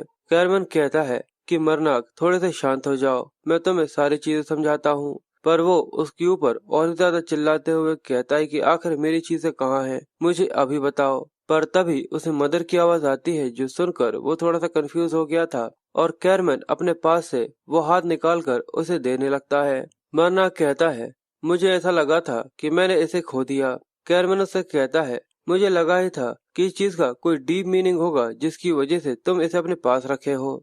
दूसरे इसको देखकर ये कह रहे थे कि ये कोई ऐसी चीज नहीं है जिसे अपने पास रखनी चाहिए, इसलिए उन लोगों ने इसे तो पीछे फेंक दिया था, पर मैंने इसे उठा लिया। मरनाक ये सुनकर बहुत ज्यादा खुश होते हुए उसका शुक्रिया करता है और कहता है कि मैं तुम्हें ये समझा नहीं सकता कि आखिर ये मेरे लिए क्या है। और ये देखकर भी कार्मेन काफी ज्यादा खुश हो गया था और वो कहता है कि इस सब की जरूरत नहीं है। अगर तुमने उस समय पर अपना ग्रेट सेक्रीफाइस नहीं दिया होता तो शायद हम लोग कैरेटॉन से बाहर जाने से पहले ही मारे जाते। जिसके बाद मरनाक उससे कहता है कि आखिर अभी हम लोग कहाँ पर हैं। तो कैरमैन उसे बताता है कि हम लोग अभी तो कैरेटॉन के अंदर ही हैं। जिसके बाद वो उससे पूछता है कि आखिर मैं यहाँ पर कितने समय से बेहोश था। कैरमैन उसे बताता है कि 10 दिन। ये सुनकर मरनाक सरप्राइज होते हुए कहता है कि यहाँ पर कोई और सर्वाइवर था जो कि तुम्हें मिला है। पर ये सुनकर वो एक लंबी सी सांस लेते हुए कहता है, यहाँ पर केवल तुम ही थे जिसका क्रेटॉन के अंदर दिल धड़क रहा था। प्रीस्ट मरनाक। जिसके बाद हमें दूसरी तरफ एक बैंडेंट को भागता हुआ दिखाते हैं, जिसके पैरों में एक चाकू आकर लगता है और वो दर्द में चिल्लाते हुए नीचे गिर जाता है। वो काफी ज्यादा दर्द में था और कुछ कदम चलते हुए उसी की तरफ बढ़ रहे थे। उसको चलता हुआ देखकर उसके बाकी साथी यानी बैंडेंट के बाकी साथी काफी ज्यादा पसीना पसीना हो गए थे और ये कोई और नहीं ब्लू फ्लेम्स है। वो जैसे जैसे उस बैंडेंट की तरफ बढ़ती है, वो घायल बैंडेड उठते हुए कहता है कि प्लीज मेरे ऊपर दया करो और मुझे मत मारो। पर ब्लू फ्लेम को देखने से ऐसा नहीं लगता कि वो किसी को भी यहाँ पर बख्शने वाली है। वो बैंडेड उसे दया की भीख मांग रहा था, पर ब्लू फ्लेम उससे कहती है, पर तुम यह सब चाहकर भी भाग नहीं सकते। वो कहता है कि मैं कभी भी ऐसा फिर से करने की कोशिश नहीं करूंगा, इसलिए प्लीज अब मुझे मत मारो। जिसके बाद ब्लू फ्लेम अपनी तलवार को निकालकर उस आदमी के सिर से उसकी धड़ को गायब कर देती है। उसने एक क्लीन कट दिया था जिसकी वजह से उसका सिर काफी ज्यादा दूर जाकर गिर गया था। जिसके बाद ब्लू फ्लेम अपनी फ्लेम से कहती है कि इसकी बॉडी को जला दो और साथ ही इस आदमी के पापों को भी। ऐसा कहते ही उसकी बॉडी जो कि वहां पर गिर गई थी वो पूरी तरह से जलकर खाक के अंदर बदलने लगती है। और ये देखकर जो उसके साथी थे वो सभी काफी ज्यादा घबरा गए थे और ब्लू फ्लेम उन सभी को एक इंटेंट लुक देते हुए कहती है कि सभी आगे बढ़ना चालू करो। वो सभी धीरे धीरे करके आगे बढ़ना चालू कर देते हैं, पर बेचारे बहुत ज्यादा डरे हुए थे, कोई भी कुछ नहीं बोलता और ब्लू फ्लेम उन लोगों को एक जगह पर लेकर जा रही थी। वो लोग एक काफी लंबा सफर तय करने के बाद उन्हें अपने सामने एक आदमी दिखता है जो कि घबराया हुआ कहता है, क्या तुम इन सभी बैंडेट्स को मेरे हवाले कर रही हो। और वो बैंडेट्स काफी ज्यादा पिटी हुई हालत में बहुत ज्यादा दर्द में किर्राते हुए और रोते हुए कहते हैं कि हम सभी स्नो बियर बैंडेट्स हैं और हम सभी तुमसे विनती करते हैं कि हम सभी को जेल के अंदर डाल दो। और वो सभी एक ही टोन में ये सभी बातें कर रहे थे।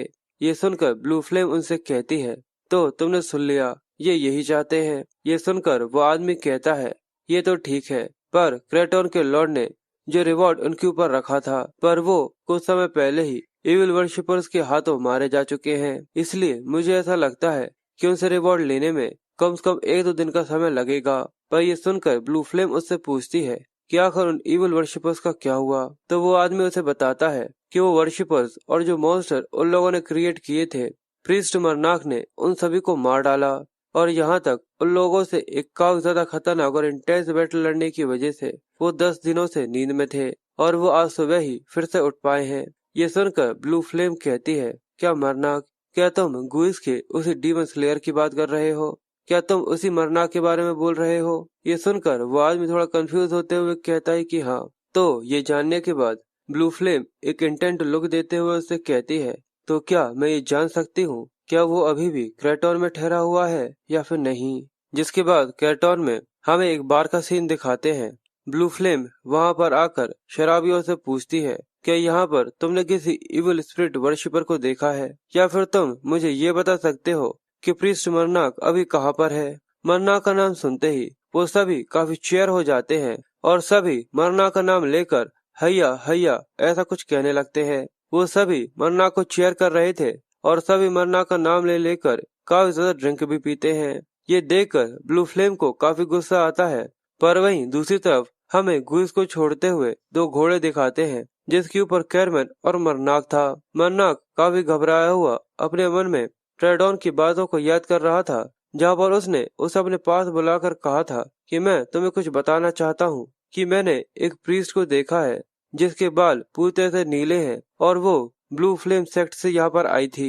ये सुनकर मरनाक काफी कंफ्यूज हो गया था और वो कहता है कि वो यहाँ पर प्रीस्ट मरनाक को ढूंढ रही थी। मरनाक घबराया हुआ उससे पूछता है, क्या उसे देखकर ऐसा लगा था कि उसे पता है कि मैं जिंदा हूँ? वो कहता है, देखकर तो ऐसा नहीं लगता कि वो इस चीज के लिए श्योर है, पर बिल्कुल वो तुम्हें ढूंढ कर रहेगी और उसकी गिव अप करने की जरा सी भी इंटेंशन नहीं थी। ट्रेडॉन भी ये बोलते हुए काफी ज्यादा टेंस में आ गया था। मरनाक इसी के बारे में सोचते हुए काफी ज्यादा चिंता में था और मदर उससे बातें करती है। मरनाक कहता है कि बिल्कुल मदर, मैं इस चीज से पहले ही अवेयर हूँ, इसलिए तो मैंने जैसे ही इसके बारे में पता चला ट्रेडॉन को छोड़ दिया, क्योंकि मैं ये चीज काफी अच्छी तरीके से जानता हूँ कि वो औरत किन इंसानों में जिनसे भी अभी तक मैं मिला हूँ वो उन सभी में सबसे ज्यादा स्ट्रॉन्गेस्ट है, क्योंकि उस औरत को अभी तक 4.5 फिंगर से रेटेड किया गया है। जिसके बाद वो कैरमन से कहता है कि तुम्हारा इतनी ज्यादा जल्दी करने के बाद भी मेरे साथ यहाँ पर आने के लिए शुक्रिया। वो कहता है कि इस चीज में कोई भी दिक्कत नहीं है, मैं भी जैसे ही हम लोगों को चांस मिलता यहाँ से जाने के बारे में ही सोच रहा था, जिससे हम लोग सिटी के किसी भी आदमी की अटेंशन अपने ऊपर ना ले पाए।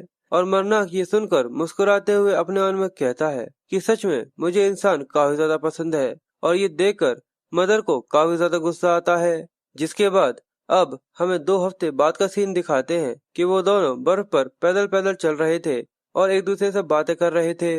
पर कैरमन मरनाक से कहता है, क्या मैं कुछ गलत देख रहा हूँ? पर मुझे यकीन है कि जो चेस्ट सामने से आ रहा है ये एमिल फैमिली का है, और हमें उनके सामने कुछ लोगों को सामने से आता हुआ दिखाते हैं। मरनाक ये सुनकर उससे कहता है, क्या तुम्हारा एमिल से यही मतलब है कि तुम नॉर्थन हायर लॉर्ड की बात कर रहे हो? तो वो कहता है कि हाँ बिल्कुल, ये व्हाइट फ्लावर सील उन लोगों की है। ये सुनकर मरनाक उससे कहता है, यानी क्या जब वो हमें अप्रोच करेंगे क्या हम लोगों को उन्हें ग्रीट करना चाहिए? कैरमन कहता है कि तुम चाहो तो ऐसा कर सकते हो, पर देख कर ऐसा लगता है कि उसके ऊपर कोई फ्लैग नहीं लहरा रहा है, इसका मतलब उसके अंदर कोई बच्चा है या फिर कोई रिलेटिव है।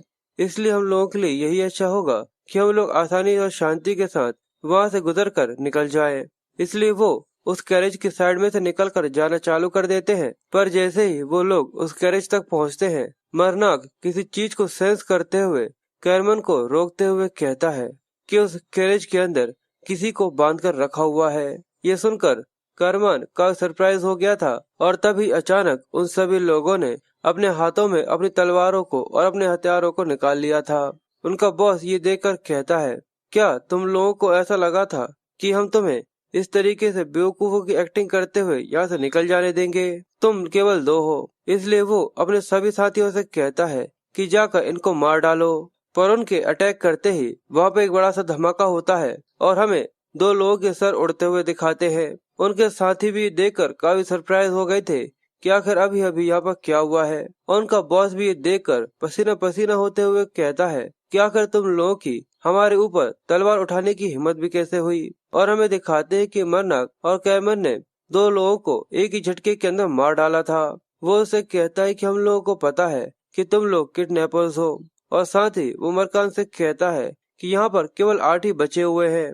और फिर उन सभी के बीच में लड़ाई चालू हो जाती है, पर उनका जो बॉस होता है वो बड़ा डरपोक कैरेज को वहां से लेकर जल्दी से भागने की कोशिश करते हुए दूर से ही अपने साथियों को मोटिवेट करते हुए कहता है कि अगर तुम कमीने ये क्या कर रहे हो? उन लोगों को जल्दी से खत्म करो और यहाँ पर आ जाओ। अब ये मत कहना कि तुम दो कमीनों से डर रहे हो। जल्दी करो, हमारे पास ज्यादा समय नहीं है। इसलिए वो सभी फिर से मरनाक और कैरमन के ऊपर अटैक करना चालू कर देते हैं। पर थोड़ी देर की लड़ाई के बाद, सभी के मर जाने के बाद, कैरमन अपने तीर को उनके बॉस के सिर के अंदर धंसाकर उसे भी वहां पर मार देता है। जिसके बाद उसे पीछे से उल्टियों की आवाज सुनाई देती है और हमें दिखाते हैं कि मरनाक एक लड़की की पीठ थपथपाते हुए उसे उल्टी करने में मदद कर रहा था। ये देखकर वो कहता है, क्या तुम्हें उसका नाम पता चला? पर मरनाक खुद भी एक खराब सी हालत में उससे कहता है, जैसा कि तुम अभी देख ही सकते हो कि मैं ऐसी कंडीशन में नहीं हूँ कि मैं इसे कोई भी क्वेश्चन कर सकूं। मुझे लगता है कि शायद इसको ड्रग भी दिया हो सकता है, पर ये जिस तरीके से आसपास घूम रही है शायद ऐसा नहीं है, और शायद ये गोल्डन आइज है। तो कैरमन कहता है कि बिल्कुल, मुझे भी लगता है कि ये रेमल फैमिली की ही लड़की है। तभी वो लड़की मरनाक से कहती कि प्लीज अब मुझे इस तरीके से पीटना बंद करो। अगर तुम मेरी पीठ इसी तरीके से थपथपाते रहोगे तो मुझे ऐसे ही उल्टियां होती रहेंगी। जिसके बाद वो तो थोड़ी शांत हो जाती है और जैसे ही खड़ी होती है, कैरमन उसको देखकर काफी हैरान हो गया था, क्योंकि उसके पहले लुक के साथ ही वो उसे काफी ज्यादा पसंद आ गई थी। वो लड़की उसकी जान बचाने के लिए उन दोनों का शुक्रिया करते हुए अपना इंट्रो देती है और बताती है कि मैं एरमन फैमिली की एल्डेस्ट डॉटर हूँ। तुम मुझे यंग मास्टर समझ सकते हो और मेरा नाम डाकिया एरमिल है। ये सुनकर कैरमन उससे कहता है, क्या अगर ये सच में डकारे है, the daughter of smiling young master की लड़की, तो इसका तो यही मतलब है कि ये एक मेज है। पर मरनाक ये सुनकर काफी परेशान होते हुए अपने मन में कहता है, क्या एक मेज और एक नोबल? इसका मतलब मैं पहले ही ये कह सकता हूँ कि ये सच में काफी ज्यादा रूड होने वाली है। और डाकिया उन लोगों को काफी ज्यादा कंफ्यूजन के साथ देख रही थी। पर कैरमन मरनाक से कहता है कि हम लोग इसकी चिंता बाद में करेंगे। पर इसको देखकर ऐसा लगता है कि इसका दिल काफी ज्यादा बड़ा है। तो मरनाक भी ये देखकर कहता है कि मैं इस चीज के लिए एग्री करता हूँ, पर आप लोग ये समझ सकते हैं कि वो यहाँ पर कौन से दिल की बात कर रहे हैं। और सच में मदर भी ये देखकर काफी गुस्से में आ गई थी। डाकिया उन दोनों की खुसफुसाहट को सुनकर खांसते हुए उन दोनों की अटेंशन अपने ऊपर लेती है और कहती है कि जिसने मेरी जान बचाई है, क्या मैं तुमसे तुम्हारा नाम जान सकता हूँ? तुम्हारे कपड़ों को देखकर तो ये साफ समझ में आता है कि तुम एक प्रीस्ट हो। तो मरनाक अपना इंट्रो देते हुए अपने बारे में बताता है। ये सुनकर डाकिया खुश होते हुए कहती है कि ये इतना ज्यादा बुरा नाम नहीं है, पर क्या तुम अभी मेरी चलने में मदद कर सकते हो? ऐसा लगता है कि मुझे अभी चलने में थोड़ी सी दिक्कत हो रही है। असल में जो एनेस्थीसिया गैस उन लोगों ने फोर्सफुली मुझे सुंघाई थी, वो अभी भी मेरे शरीर में है, जिसकी वजह से मेरे पैर लड़खड़ा रहे हैं। पर तभी कैरमन आगे आते हुए कहता है कि मैं लेडी डाकिया की हेल्प करने में काफी ज्यादा खुश हूँ, और साथ ही वो अपना भी इंट्रो देता है। पर उसका सरनेम सुनने के बाद डाकिया थोड़ा सा सीरियस लुक देते हुए उससे कहती है कि तुम सच में मेरी मदद करना चाहते हो? अगर मान लो कि तुम्हारे जैसा कोई मेरे साथ मेरी मदद करने के लिए मेरे आसपास रहेगा और इसके रूमर्स गलती से भी कैपिटल में स्प्रेड हो जाते हैं यानी फैल जाते हैं, तो मैं पूरी तरह से श्योर हूँ कि तुम्हारे वर्थ जैसा जो कि कैपिटल में होगा, वो अपने आप को काफी कुछ जानने लगेगा। इसलिए मैं बस तुम्हारे लिए थोड़ी सी चिंता कर सकती हूँ। क्यों, मैंने बिल्कुल सही कहा ना, प्रीस्ट मरनाक? पर ये सुनने के बाद वो दोनों ही थोड़े कंफ्यूज थे और वो काफी हैरान होते हुए कहते हैं कि ये एक नोबल है और एक मेज भी, उसके बाद भी इसे हम लोगों की चिंता हो रही है। पर कैरमन इन सब बातों को साइड में रखते हुए डाकिया से इस सब के बारे में पूछता है कि हम लोग को इस सिचुएशन के बारे में पता लगाना चाहिए कि आखिर ऐसा किसने किया हो सकता है। डाकिया कहती है कि मेरे पास कोई सॉलिड एविडेंस तो नहीं है कि आखिर कल्प्रिट कौन हो सकता है, पर मुझे एक फीलिंग है कि ये चीज ऑब्वियस तो नहीं है, पर ये किडनैपर्स, ये सभी मेरे बड़े भाई का प्लान हो सकता है, जो कि मुझसे हमेशा काफी ज्यादा जला करता है, और वो ही हमेशा इस तरीके की प्लानिंग करता है जिससे वो मुझे मरवा सके। ये सुनकर कैरमन काफी सरप्राइज हो गया था। तो डाकिया उससे कहती है कि हाल ही में मेरे पास ड्रैगन किंगडम से मैरिज ऑफर आया था और मैं फैमिली के नेक्स्ट हेड के सक्सेसर की लाइन पे हूँ, इसलिए वो इस ऑफर का इस्तेमाल करते हुए अपने रास्ते से मुझे हटाना चाहता है। मरनाक अपने मन में कहता है, इसने कहा अपने रास्ते से हटाना, तो क्या इसका केवल एक ही रास्ता है? सबसे पहली चीज कि ये एक नोबल है और एक मेज भी, इसलिए इसका स्वागत वहाँ पर नहीं किया जाता। असल में नोबल्स मेजेस से काफी नफरत करते हैं, वो लोग उनका स्वागत नहीं करते। पर जब नोबल फैमिलीज में ऐसे मेजेस जन्म लेते हैं तो वो उनके बर्थ से भी काफी ज्यादा उनसे नफरत किया करते हैं, इसलिए उन्हें अकेलेपन का सामना करना पड़ता है। और ये तो एक पहला रीजन है जो कि काफी ज्यादा नेचुरल है, क्योंकि उन्हें बेसिक मैनर सिखाना भी काफी ज्यादा मुश्किल होता है। वो सेल्फ सेंटर्ड होते हैं और उनके पास इतनी पावर्स होती है कि नोबल्स एक्सीडेंटली गलती से अगर उनसे हिट हो जाए तो पावर के दायरे में वो लोग उनका सामना नहीं कर सकते। और दूसरा रीजन ये है कि वो मेजेस की पावर्स को कंट्रोल नहीं कर सकते, क्योंकि वो काफी ज्यादा पावरफुल होते हैं। एक स्टोरी है जो कि एंशिएंट एम्पायर की, जो कि हर जनरेशन टू जनरेशन सुनाई जाती है। ये एज ऑफ ट्विन मेजेस की है और इस स्टोरी पर स्पेशली ज्यादातर दुनिया के लोग यकीन करते हैं। और यही वजह है कि इस पॉइंट पर आने के बाद वो मेजेस से नफरत करने लगते हैं। और शायद यही वजह है कि इसने भी हमें ये स्टोरी सुनाई है। या फिर ऐसा भी हो सकता है कि इसने 4 हाई यंग लॉर्ड के पोजीशंस में से एक को परस्यू किया हो, जिसकी वजह से इसका खुद का भाई इसको मारने की कोशिश कर रहा है, जिससे वो इस पोजीशन की पावर को अपने कंट्रोल में कर सके। और हमें दिखाते हैं कि वो लोग जंगल के बीच में बैठकर भुजा हुआ मांस खा रहे थे और डाकिया उन दोनों को अपनी स्टोरी सुना रही थी। पर काफी बार सुना देने की वजह से अब वो लोगों का ध्यान उसके ऊपर जरा सा भी नहीं था, इसलिए डाकिया उन लोगों से कहती है कि मुझे सच बताओ, क्या तुम दोनों में से किसी का भी ध्यान मेरी स्टोरी के ऊपर है? पर तभी कैरमैन आगे कहता है, अगर तुम जिस तरीके से कह रही हो, यानी वो मैरिज के इस्तेमाल करते हुए तुम्हें अपने रास्ते से हटाना चाहता है, पर क्या तुम इस तरीके से उसे सस्पेक्ट नहीं कर रही?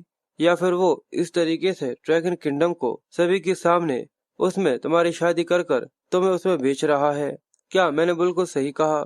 डाकिया गुस्से में कहती कि बिल्कुल, तुमने बिल्कुल सही कहा। और मरनाक भी हंसते हुए कहता है कि हम लोग हमारा बेस्ट दे रहे हैं कि जिससे हम लोग तुम्हारी स्टोरी को समझ सके। पर सच में तुम ये स्टोरी अब से मुझे 3 बार सुना चुकी हो। मुझे लगता है कि हम लोग काफी अच्छी तरीके से समझ चुके हैं, जिसकी वजह से अब हम लोग इस चीज के ऊपर ज्यादा फोकस नहीं दे पा रहे। और साथ ही वो उसे ये भी बताता है कि तुम स्टोरी सुनाने में इतनी ज्यादा खो गई थी कि तुम्हारा खाना तुमने जला दिया। अगर तुम इसे खाओगी तो तुम्हारा पेट खराब हो जाएगा, इसलिए वो उसे अपना खाना देता है। ये सुनकर डाकिया काफी ज्यादा खुश हो गई थी, जिसके बाद वो दोनों खाने को स्विच कर लेते हैं। और वो अगली बार से डाकिया को बात से ज्यादा अपने खाने को पकाने के ऊपर ध्यान देने के बारे में बोलता है। पर डाकिया उससे कहती है, क्या मैं तुम लोगों को एक ऑफर दे सकती हूँ? तुम लोग प्लीज मुझे बेटियस तक लेकर चलो, जो कि मेरी फैमिली की टेरिटोरी है। अगर तुम लोग ऐसा कर देते हो तो मैं वहां पर पहुंचकर तुम लोगों को पे करूंगी, और तुम्हारी बॉडी का जितना भी वेट होगा मैं उस हिसाब से तुम्हें उतना गोल्ड दे दूंगी। ये सुनने के बाद मरनाक काफी ज्यादा सरप्राइज हो गया था और वो लंबी लंबी सांसें लेते हुए कहता है कि मुझे पता है कि इसकी फैमिली काफी ज्यादा बड़ी है, पर सच में ये तो काफी ज्यादा कमाल है। पर वहीं वो कैमन को भी देखता है, जो कि उसका करंट क्लाइंट था, और इसलिए वो उससे कुछ भी नहीं कह सकता था, क्योंकि कैरमन की जर्नी उसकी माँ को ढूंढने की है, जिसमें वो और भी ज्यादा डिले हो सकता है, क्योंकि उसने उसे प्रॉमिस किया था कि वो उसकी माँ को ढूंढने में पूरी उसकी मदद करेगा। और इसलिए वो आगे कहता है कि हम लोगों को वेस्ट में आगे कंटिन्यू करना होगा और उसकी चॉइस की रिस्पेक्ट करते हुए उसे गोल्ड के लिए गिव अप कर देना चाहिए। पर मदर उसे फिर से मर्डर करती हैं। ये सुनकर मरनाक सरप्राइज होते हुए कहता है कि मुझे यकीन नहीं हो रहा कि अभी अभी तुमने क्या कहा। तुम ये चाहती हो कि मैं जरूरत से ज्यादा खाकर अपना वेट बढ़ा लूं? पर कैरमैन भी थोड़ी देर तक सोचने के बाद अपने मन में कहता है, मुझे पता है कि तुम्हें भी गोल्ड पसंद है, पर क्या तुम तुम्हारे सन को एक गधे या सुअर जितना बहुत ज्यादा मोटा होता हुआ देखना चाहती हो? पर तभी कैरमैन भी अपनी चॉइस लेते हुए कहता है कि मैं समझ गया कि हम लोगों को आखिर क्या करना है, इसलिए हम लोग इस चीज की आखिर तक रिस्पॉन्सिबिलिटी लेते हैं, और हम लोग तुम जहाँ तक जाना चाहती हो तुम्हें छोड़कर जरूर आएंगे। ये सुनकर वो दोनों ही खुश हो गए थे, जिसके बाद हमें अगली सुबह का सीन दिखाते हैं कि वो लोग रात भर चले थे। पर मरनाक आगे बढ़कर देखते हुए कहता है, मैं यहाँ से सामने का विलेज देख पा रहा हूँ। ये सुनकर कैरमन काफी खुश हो गया था, पर डाकिया को तो बस वहाँ पर पहुँचने के बाद गरम गरम पानी चाहिए था जिसमें वो अच्छे से नहा सके। फिर वो लोग उस विलेज के अंदर आने के बाद एक होटल के अंदर आ जाते हैं, जहाँ पर वो सभी अपने अपने लिए रूम्स लेते हैं। पर डाकिया की हालत सच में काफी खराब हो गई थी। कैरमन उसे बताता है कि हम लोगों के रूम्स 3rd फ्लोर के कोने में है और साथ ही मैंने उन लोगों के लिए नहाने के लिए भी पानी तैयार करने का बोल दिया है। ये सुनकर वो दोनों ही काफी खुश होते हैं। जिसके बाद जब वो लोग नहा धोकर खाना खाने के लिए आते हैं तो उनके सामने का खाना देखकर डाकिया काफी खुश होते हुए कहती है, देखकर ऐसा लगता है कि ये खाना सच में काफी ज्यादा अच्छा है। पर मरनाक काफी उदास होते हुए सोचता है कि काश इस समय पर मेरा सेंस ऑफ टेस्ट होता तो शायद मैं इन सब चीजों को काफी अच्छी तरीके से टेस्ट कर पाता। अब जैसे ही वो लोग खाना खाना चालू करते हैं, मरनाक को पीछे से किसी की चिल्ला चोट की आवाज सुनाई देती है। ये देखकर वो कंफ्यूज होते हुए उस तरफ देखता है तो वहाँ पर कुछ लोग एक औरत को परेशान कर रहे थे। वो लोग जबरदस्ती उसे अपने पास बिठाने की कोशिश कर रहे थे, पर तभी होटल का ओनर वहाँ पर आते हुए उन लोगों को रोकने की कोशिश करते हुए कहता है कि प्लीज इस तरीके का सीन यहाँ पर मत बनाइए। ये सुनकर वो आदमी उससे कहता है कि आखिर तुम्हारा सीन से क्या मतलब है?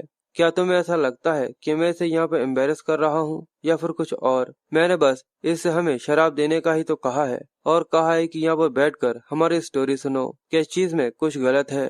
कैरमन ये देखकर सोचता है कि अगर वो लोग इसी तरीके से करते रहे तो शायद यहाँ पर लड़ाई हो सकती है। क्या हम लोगों को उसकी मदद करनी चाहिए? मरनाक उससे कहता है अगर थोड़ा बहुत और कुछ गलत हुआ तो शायद हम लोग जा सकते हैं। पर तभी अचानक से उस आदमी के चेहरे पर एक जोरदार पंच आकर लगता है, जिसकी वजह से उसका मुंह खूना खून हो गया था और जबड़ा पूरी तरह से टूट गया था। और ये 2.5 किलो का घूंसा डाकिया ने मारा था। वो दोनों भी ये देखकर काफी सरप्राइज हो गए थे क्योंकि वो आदमी सच में काफी ज्यादा दूर जाकर गिरा था। उसके वो साथी थे, वो भी ये देखकर डाकिया को गाली देना चालू कर देते हैं और वो सभी भी काफी ज्यादा सरप्राइज थे। पर अब ऐसा होने की वजह से मरनाक चुप कैसे बैठ सकता था। जैसे ही वो लोग डाकिया को गाली देते हैं, मरनाक उस आदमी का सिर पकड़कर जोर से टेबल पर दे मारता है और उसकी नाक तोड़ देता है। बेचारे का एक दांत भी टूट गया था। वो वहाँ पर बेहोश हो गया था, पर मरनाक अब क्या कर सकता है? जो उसने किया है वो हो ही गया। जिसके बाद डाकिया मरनाक का शुक्रिया करती है, पर वो कहता है कि इस सब में शुक्रिया की जरूरत नहीं है। तब तक कैरमन ने बाकी लोगों की भी हालत खराब कर कर उन लोगों को भी बेहोश कर दिया था। वो उन लोगों से कहता है कि कम से कम मेरे कुछ न करने से पहले इस तरीके से तो एक्ट मत करो कि हम लोग एक पार्टी नहीं है। पर डाकिया मुस्कुराते हुए कहती है, मुझे लगता है कि ये थोड़ा सा ज्यादा हो गया, पर अगर मैं कुछ गलत देखती हूँ तो मैं अपने आप को कंट्रोल नहीं कर पाती। पर उसकी ऐसे बातें सुनकर मरनाक अपने दिमाग में कुछ सोचने लगता है। वो अपने मन में सोचता है कि इसके दिमाग में कुछ अजीब से इश्यूज हैं या फिर कुछ ऐसा है जो ये हमसे छुपा रही है। तभी कैरमन उस आदमी के पास से पैसे लेकर मरनाक को दे देता है और मरनाक वो पैसे लेकर उस होटल के ओनर को और उससे कहता है कि ये सब जो कि यहाँ पर टूटा है उस सब के रिपेयर में काम में आ जाएंगे। जिसके बाद वो सभी रात में अपने रूमों में खाना खाने के लिए चले जाते हैं। पर तभी डाकिया के रूम के सामने नॉक नॉक होती है और वहाँ पर मरनाक आ गया था। पर वहीं डाकिया के रूम में नॉक नॉक होती है। वो उससे पूछता है कि कौन है, तो उसे पता चलता है कि वो मरनाक है। ये देखकर वो उसके लिए गेट खोलती है, पर तभी मरनाक उसका चेहरा पकड़कर उसे तेजी से पीछे की तरफ दीवार में ले जाकर धक्का देता है और अपने पास से चाकू लेकर दीवार में धंसा देता है, जिसकी वजह से वो काफी ज्यादा डर गई थी। वो उससे कहता है कि मेरी बात कान खोलकर सुनो, बिल्कुल चुप रहना जिससे कारमन कहीं उठ न जाए। क्या तुम मेरी बात समझी? और ये कहते हुए वो सच में उसे काफी ज्यादा डराने की कोशिश कर रहा था। जिसके बाद वो उसे बताता है कि जैसा तुमने कहा था, पर ये चीज काफी अच्छी नहीं है। अगली बार जब भी तुम कुछ ऐसा देखो जो कि कुछ गलत है, अपने आप को उस चीज से इग्नोर करने की कोशिश करना, क्योंकि कोई हमारा पीछा कर रहा है और मैं नहीं चाहता कि कोई हमारे ऊपर अटेंशन दे और हम किसी की अटेंशन अट्रैक्ट करें। इसलिए अगर तुमने फिर से ऐसा कुछ किया तो मुझे ऐसा नहीं लगता कि मेरे पास तुम्हें इंजर्ड करने के अलावा कोई और चॉइस बचेगी। और अगर अब तुम मेरी बात समझ चुकी हो तो धीरे से अपना सिर हिलाओ, क्योंकि इस चीज में कोई भी दुख की बात नहीं है। अब से मैं तुम्हारे ऊपर यकीन करता हूँ, इसलिए मैं समझूंगा कि अब तुम इस चीज को धीरे धीरे करके समझ जाओगी। डाकिया काफी ज्यादा डरी हुई धीरे धीरे अपना सिर हिलाती है। जिसके बाद मरनाक वहाँ से जाते हुए कहता है कि ठीक है, गुड नाइट। डाकिया काफी ज्यादा डरी हुई थी और वो उसके जाने के बाद काफी लंबी लंबी सांसें लेने लगती है। और मदर मरनाक से कहती है तो वो भी कहता है कि मैं समझता हूँ कि ना जाने क्यों, पर मैं काफी ज्यादा हार्श था। और दूसरी तरफ डाकिया के भाई को भी इसके बारे में पता चल गया था कि वो लोग उसे पकड़ने में नाकाम हो गए हैं। इसलिए वो आदमी कहता है हम लोगों को इस ऑर्डर को आगे कंटिन्यू रखना होगा, पर हमें और पैसे की जरूरत है। ये सुनकर डाकिया का भाई उससे कहता है कि मैं तुम्हें पहले ही काफी ज्यादा पैसा दे चुका हूँ, इधर आओ। और जैसे ही वो आदमी उसके पास आता है, वो उसे एक जोरदार मुक्का मारते हुए जमीन पर गिरा देता है। वो उससे कहता है, अगर तुम इसी तरीके से मुझसे बार बार पैसे मांगते रहोगे और हर बार फेल हो जाओगे, वो कहता है, तुम मुझे सारी डिटेल समझाओ और मैं तुम्हें और पैसा दूंगा। पर अगर इस बार भी तुम हार जाते हो तो इस बार तुम्हारी मौत पक्की है। ये सुनकर वो आदमी अपने बीवी बच्चों के बारे में सोचते हुए इस बेइज्जती को सह लेता है और सिर झुकाते हुए कहता है कि उसके साथ एक प्रीस्ट है जो कि प्रिजर्वेशन को सर्व करता है और उसका नाम मरनाक है। कि उसके साथ एक प्रीस्ट है जो कि प्रिजर्वेशन को सर्व करता है और उसका नाम मरनाक है। ये सुनकर वो उससे कहता है, अगर ऐसा है तो क्या हुआ। पर वो आदमी उसे बताता है कि वो कोई ऐसा वैसा प्रीस्ट नहीं है। जो गुइस के अंदर एक बहुत बड़ा डीमन आया था, उसने उसे हरा दिया था, वो भी केवल एक सिंगल तलवार के साथ। और इसके अलावा कुछ ज्यादा समय नहीं हुआ और कुछ इविल स्पिरिट वर्शिपर्स ने एक मॉन्स्टर को क्रिएट किया था, उसे भी उसने क्रेटोस के अंदर मार डाला था, जिसकी वजह से ही उसे डीमन स्लेयर नाम मिला है और साथ ही एक टाइटल जिसमें इविल स्पिरिट वर्शिपर्स को किल किया जाता है। ये सुनकर वो आदमी कहता है, अगर वो रूमर्स बिल्कुल सही हैं और रूमर्स यही है कि वो उस प्रीस्ट के साथ और कर्मल नाम के एक लड़के के साथ है। ये सुनकर वो आदमी कहता है, क्या वो उसी के साथ है, यानी डाकिया उसी के साथ है। वो आदमी कहता है कि बिल्कुल। ये सुनकर वो कहता है कि ठीक है, मैं तुम्हें और पैसा देने के लिए तैयार हूँ, पर अगर इस बार भी तुम फेल हो गए तो तुम्हारी खैर नहीं। ये सुनकर वो आदमी कहता है कि मैंने इसे मना लिया। और वहीं वो अपने ख्यालों में अपनी बीवी बच्चों के बारे में ही सोच रहा था। जिसके बाद फिर से सीन शिफ्ट होकर मरनाक के ऊपर आ गया था, जो अपने रूम के अंदर बैठकर मदर को खाना खिला रहा था। वो उससे बातें करते हुए कहता है कि मुझे पता है कि वो काफी ज्यादा हार्श था, इसलिए अगली बार मैं कोई भी इतना ज्यादा हार्श काम नहीं करूंगा। इसलिए मदर भी उसके ऊपर गुस्सा करती है। तो ये सुनकर वो कहता है कि आखिर तुम्हारा क्या मतलब है। तो मरनाक उससे कहता है कि आखिर तुम्हारा क्या मतलब है, कि आखिर मुझे उस जैसी लड़कियों की चिंता करने की क्या जरूरत है, वो बस मेरी एक क्लाइंट है। तभी गेट पर नॉक नॉक होता है, जो सुनकर वो दोनों ही कंफ्यूज हो गए थे और जल्दी से मदर मरनाक के पास आकर छुप जाती है। वहाँ से आवाज आती है कि ये मैं हूँ, डाकिया। मरनाक उससे कहता है कि तुम अंदर आ सकती हो और उसके अंदर आते ही उसका ध्यान प्लेट के ऊपर जाता है, जिसको देखकर वो उससे पूछती है कि आखिर तुम इतनी रात को खाना क्यों खा रहे हो। तो फिर वो दोनों वहीं पर बैठकर बातें करना चालू करते हैं और उन दोनों के बीच में कई सारी बातें होती हैं। और वो उसे बताती है कि आज से पहले कई सारी आंखों ने मुझे घूरा है, जिसकी वजह से मैं सभी की नजरों में किस तरीके से आती हूँ मैं ये समझ सकती हूँ। पर ये पहली बार हुआ है कि तुम्हारी आंखों ने मुझे अपने अंदर काफी ज्यादा नफरत दिखाई है। पर उसके बाद भी तुम्हारे एक्शंस मुझे काफी ज्यादा अच्छे लगे, क्योंकि ज्यादातर लोग जब मुझे इस तरीके से देखते हैं वो मेरे साथ कुछ गलत करना चाहते हैं। पर अगर सच बताऊं तो मैं अभी भी कुछ गलत होता हुआ देखूं तो शायद मैं उस चीज को इग्नोर इतने आसानी से नहीं कर पाती। पर अब मैंने डिसाइड किया है, क्योंकि तुम मुझसे कह रहे थे, तो मैं सजेस्ट करूंगी कि मैं ऐसा कुछ ना करूं। और ये बोलने के बाद वो जैसे ही वहां से जाने लगती है, मरनाक उसे रोकते हुए कहता है कि मुझे भी ऐसा लगता है कि मैं काफी ज्यादा हार्श था। और वो अपनी रूडनेस के लिए उससे माफी मांगता है। और उसके वहां से चले जाने के बाद मरनाक मदर को खाना खिलाते हुए अपने मन में कहता है कि आखिर में वो बस एक मेज है। और वो साथ ही मदर से भी कहता है कि तुम्हारा ये बेवकूफ लड़का अब ये काफी अच्छी तरीके से समझ चुका है कि आखिर मुझे उसे अवॉइड क्यों करना चाहिए। चलो अब बातें बहुत हो गई, अब खाना खाते हैं, जिसके बाद फिर उन्हें सोना है। पर जैसे ही वो लोग सोते हैं तभी हमें होटल के बाहर का सीन दिखाते हैं कि कोई गेट पर लात मारकर गेट को तोड़ देता है और उससे कहता है कि आखिर वो मरना कमीना क्या बिल्कुल यहीं पर है। होटल के अंदर के जितने भी लोग होते हैं ये सुनकर वो काफी सरप्राइज हो गए थे और वो आदमी चिल्लाते हुए कहता है कि उसे जल्दी से यहाँ पर लेकर आओ, वरना मैं तुम सभी को मार डालूंगा। जिसके बाद हम एक आदमी को बैठा हुआ दिखाते हैं जो कि लेटर को पढ़ रहा था और उसे डाकिया की सुपारी मिल रही थी। इसका नाम साचिटा है और वो अपने मन में कहता है तो उसके सिल्वर हेयर्स है और गोल्डन आंखें हैं। पर आखिर इस प्रीस्ट का क्या ये वही प्रीस्ट है जिसकी रूमर्स फैले हुए हैं, यानी यही प्रीस्ट मरनाक है। तभी उसे कोई चिल्लाता हुआ सुनाई देता है और तभी उसका एक आदमी आकर उसे बताता है कि वो प्रीस्ट यहाँ पर आ चुका है, पर वो लड़की उसके साथ नहीं है। ये सुनकर साजिटा काफी हैरान होते हुए कहता है कि आखिर अभी वो कहाँ पर है और क्या वो यहाँ पर हम लोगों से सच में फाइट करने तो नहीं आ गया। पर जैसे ही साजिटा अपने कैंप से बाहर आता है तो मरनाक वहीं पर खड़ा हुआ था और जो आदमी हमें पहले दिखाते हैं वो उसे बड़े ही आराम से गले से पकड़कर लटकाए हुए था। वो उससे कहता है कि प्लीज मुझे जाने दो, मुझे जाने दो। पर साजिटा के जितने भी आदमी थे वो सभी अपनी तलवार लेकर मरनाक से लड़ने की सोच रहे थे।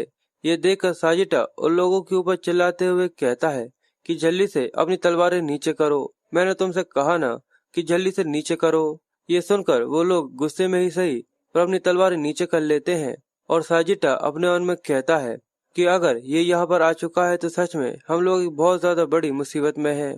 इसलिए वो काफी ज्यादा गुस्से के साथ मरनाक की तरफ ही बढ़ रहा था। मरनाक उसको देखकर थोड़ा सा कंफ्यूज, पर जैसे ही साजिटा उसके पास जाता है वो बड़ी पोलाइटली उसके सामने भीग भीगी बिल्ली की तरह कहता है, क्या तुम्हारा ही नाम बाई चांस मरनाक है? मरनाक कहता है कि हाँ बिल्कुल।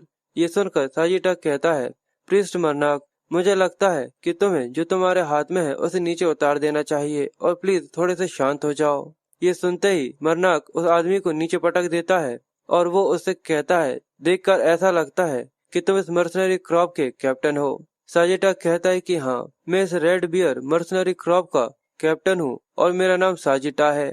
जिसके बाद वो दोनों कैंप के अंदर बैठकर थोड़ा बहुत खाते हुए और शराब पीते हुए बातें करना चालू करते हैं। पर साजिटा उससे थोड़ी देर बात करने के बाद अपने मन में सोचता है कि कन्वर्सेशन इतनी ज्यादा आसान नहीं है, इसलिए मुझे लगता है कि अब मेरे पास हार मानने के अलावा कोई और चॉइस नहीं है। मरनाक उससे कहता है कि वो सुबह सुबह जब मेरे पास आए थे, कि जब वो सुबह सुबह मेरी नींद खराब करने के लिए वहाँ पर आए थे तो उसने कहा कि तुम हम लोगों से मिलना चाहते हो, इसलिए मैं यहाँ पर आ गया। पर साजिटा ये सुनकर थोड़ा नर्वस हो गया था और मरनाक उससे कहता है कि मैं समझ सकता हूँ कि जो भी कल रात हुआ था मैं उस चीज की गारंटी लेता हूँ। पर साजिटा कहता है कि अब मैं क्या करूँ, क्या मुझे सीधे स्ट्रेट पॉइंट पर आ जाना चाहिए या फिर थोड़ी देर तक ऐसा ही चलते रहना चाहिए। पर क्योंकि हमारा टारगेट तो वो मेडन है जिसके सिल्वर हेयर्स और गोल्डन आईज है और वो लोग ऐसे ही बात करने में लगे हुए थे। पर साजिटा उससे घबराते हुए कहता है कि सच में मैं इस चीज से काफी ज्यादा नफरत करता हूँ, पर ये सब मेरे उस वाइस कैप्टन पिल गिवन की वजह से ही हुआ है। और हमें बाहर पिल गिवन को दिखाते हैं जो कि शराब पीकर उसी तरफ आ रहा था। वो कहता है कि मुझे काफी ज्यादा टेरेबल महसूस हो रहा है और क्या वो प्रीस्ट यहाँ पर खुद हम लोगों से मिलने के लिए आया है?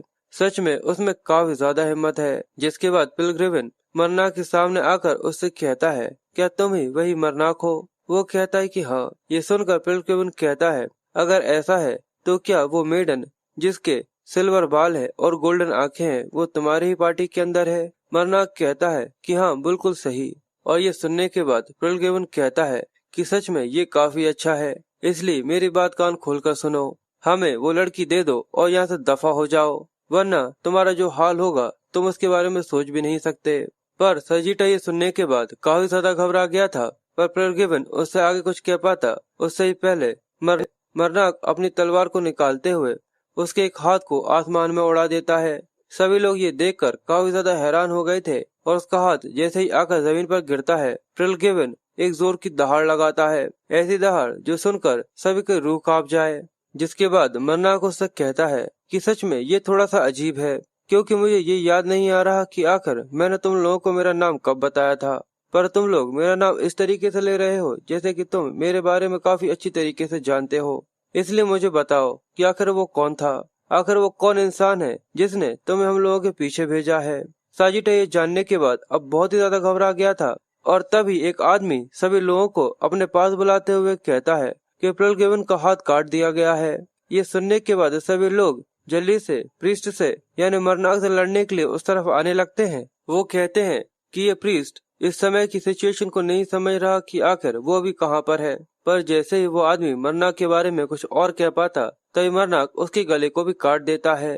वो लोग ये देखकर बहुत ज्यादा घबरा गए थे और सभी दिल से बहुत ज्यादा कपकपा जाते हैं और पिलग्रिवन रोते हुए साजिटा को आवाज देते हुए कहता है कि प्लीज मुझे बचा लो, मुझे बचा लो, क्योंकि मरनाक अब उसे यहाँ पर मारने वाला था। ये देखकर वो अपने मन में कहता है, देखकर ऐसा नहीं लगता कि इसका मेरे क्वेश्चन का आंसर देने की जरा सी भी इंटेंशन है। अगर ऐसा ही है तो इसकी जान बख्शने का कोई मतलब नहीं निकलता। पर तभी साजिटा अपने स्पेयर के साथ बीच में आ जाता है, जो कि मरनाक की तलवार को ठोक देता है। अब साजिटा ने मरनाक को रोक तो लिया था। ये देखकर मरनाक कहता है कि मुझे लगा नहीं था कि तुम इस तरीके का कोई एक्शन कर सकते हो। पर साजिटा उसे कहता है कि तुम देख ही सकते हो, मैं पहला वो नहीं हूँ जिसने अटैक किया है, पर एक रिलेशनशिप जो हम लोग एक दूसरे के साथ शेयर करते हैं वो काफी ज्यादा गहरा है। ये 15 साल पुराना है। और ये कहते हुए उसने मरनाक की तलवार को ऊपर की तरफ धकेलते हुए अपने स्पेयर के साथ उसके ऊपर अटैक कर दिया था, पर मरनाक ने हर एक अटैक को डॉज कर लिया था। जिसके बाद उन दोनों की लड़ाई चालू हो जाती है। पर साजिटा जल्दी से अपने स्पेयर को वहां पर ही छोड़कर मरनाक के ऊपर एक कपड़ा फेंक कर वहां से निकलने की सोचता है। मरनाक ये देखकर थोड़ा कंफ्यूज था, पर जैसे ही वो उसे काटता है तो देखता है कि साजिटा वहां से भागने की कोशिश कर रहा है, और वो सभी लोगों से भी कहता है कि जल्दी से यहाँ से भाग जाओ, जैसा मैंने कहा, वरना तुम सभी मारे जाओगे। पर वहीं इस सब के बीच में हमें उन सभी के गलों के ऊपर एक अजीब तरीके की रेखा दिखती है, और ऐसा लगता है कि सभी के गले कटते जा रहे हैं। और जो उन आदमी को पीछे खड़े हुए थे, और वो लोग किसी का हाथ और पैर आसमान में झूलता हुआ देखते हैं, और ये देखकर वो बहुत ज्यादा घबरा गए थे। और तभी वहां पर बहुत ज्यादा तबाही मचने लगती है, और वो सभी जल्दी जल्दी अपनी जान बचाने के लिए भागने लगते हैं। और वो लड़ते हुए मदर से कहता है कि मदर, मैं ये चीज काफी अच्छी तरीके से जानता हूँ कि चाहे कुछ भी हो जाए, पर एक ही इंसान है जो कि हम लोगों का पीछा करते हुए हम लोगों को रोशनी में लेकर आना चाहता है। उन दोनों की काफी ज्यादा इंटेंस लड़ाई होती है, जहाँ पर कई सारे बड़े बड़े धमाके भी होते हैं, और मरनाक आखिर में साजिटा को हरा ही देता है, क्योंकि उसके बाकी सभी लोग जो कि जिंदा थे वो सभी उसे वहां पर अकेला छोड़कर भाग गए थे। ये देखकर साजिटा भी हार मानते हुए कहता है कि मेरी जान मत लेना, मैं तुम्हें सब कुछ बताने के लिए तैयार हूँ। जिसके बाद वहां पर जितने भी लोगों की मौतें हो गई थी, वो दोनों मिलकर उन सभी को बैरी कर देते हैं, यानी जमीन में गड़ा देते हैं। और मरनाक उससे पूछता है, क्या तुम मुझसे इस चीज के लिए नफरत करते हो? तो साजिटा उसे बताता है कि तुम बिल्कुल सही हो, पर यह कहना गलत होगा कि मैं तुमसे नफरत करता हूँ, क्योंकि मर्सनरी का काम ही ऐसा है, या मारो या खुद मारे जाओ। इसलिए तुम किसी से इस चीज के लिए नफरत नहीं कर सकते कि उसने तुम्हारे साथी को मार दिया। भले ही बिल्कुल हम सभी काफी ज्यादा क्लोज थे, और सभी बिल्कुल दोस्तों की तरह थे, पर आखिर में सब लोग मुझे छोड़कर चले गए। तो मैं तुमसे इस चीज के लिए नफरत नहीं करता, क्योंकि अब मैं फिर से पहले की तरह अकेला हो चुका हूँ, और मेरी मर्सनरी ऑर्गेनाइजेशन पूरी तरह से गिर चुकी है। और मरनाक ये जानने के बाद उससे कहता है, अगर ऐसा है तो क्यों ना तुम ये मर्सनरी का काम पूरी तरह से बंद कर दो। क्यों ना तुम इस बार किसी ऐसे एम्प्लॉयर के साथ मिलो जो कि तुम्हें इस सबसे काफी ज्यादा दे सकता है। पर साजिटा ये सुनकर काफी सरप्राइज था, पर वो उसे डाकिया के पास लेकर आ गया था, और डाकिया ये देखकर सच में काफी ज्यादा गुस्सा होती है।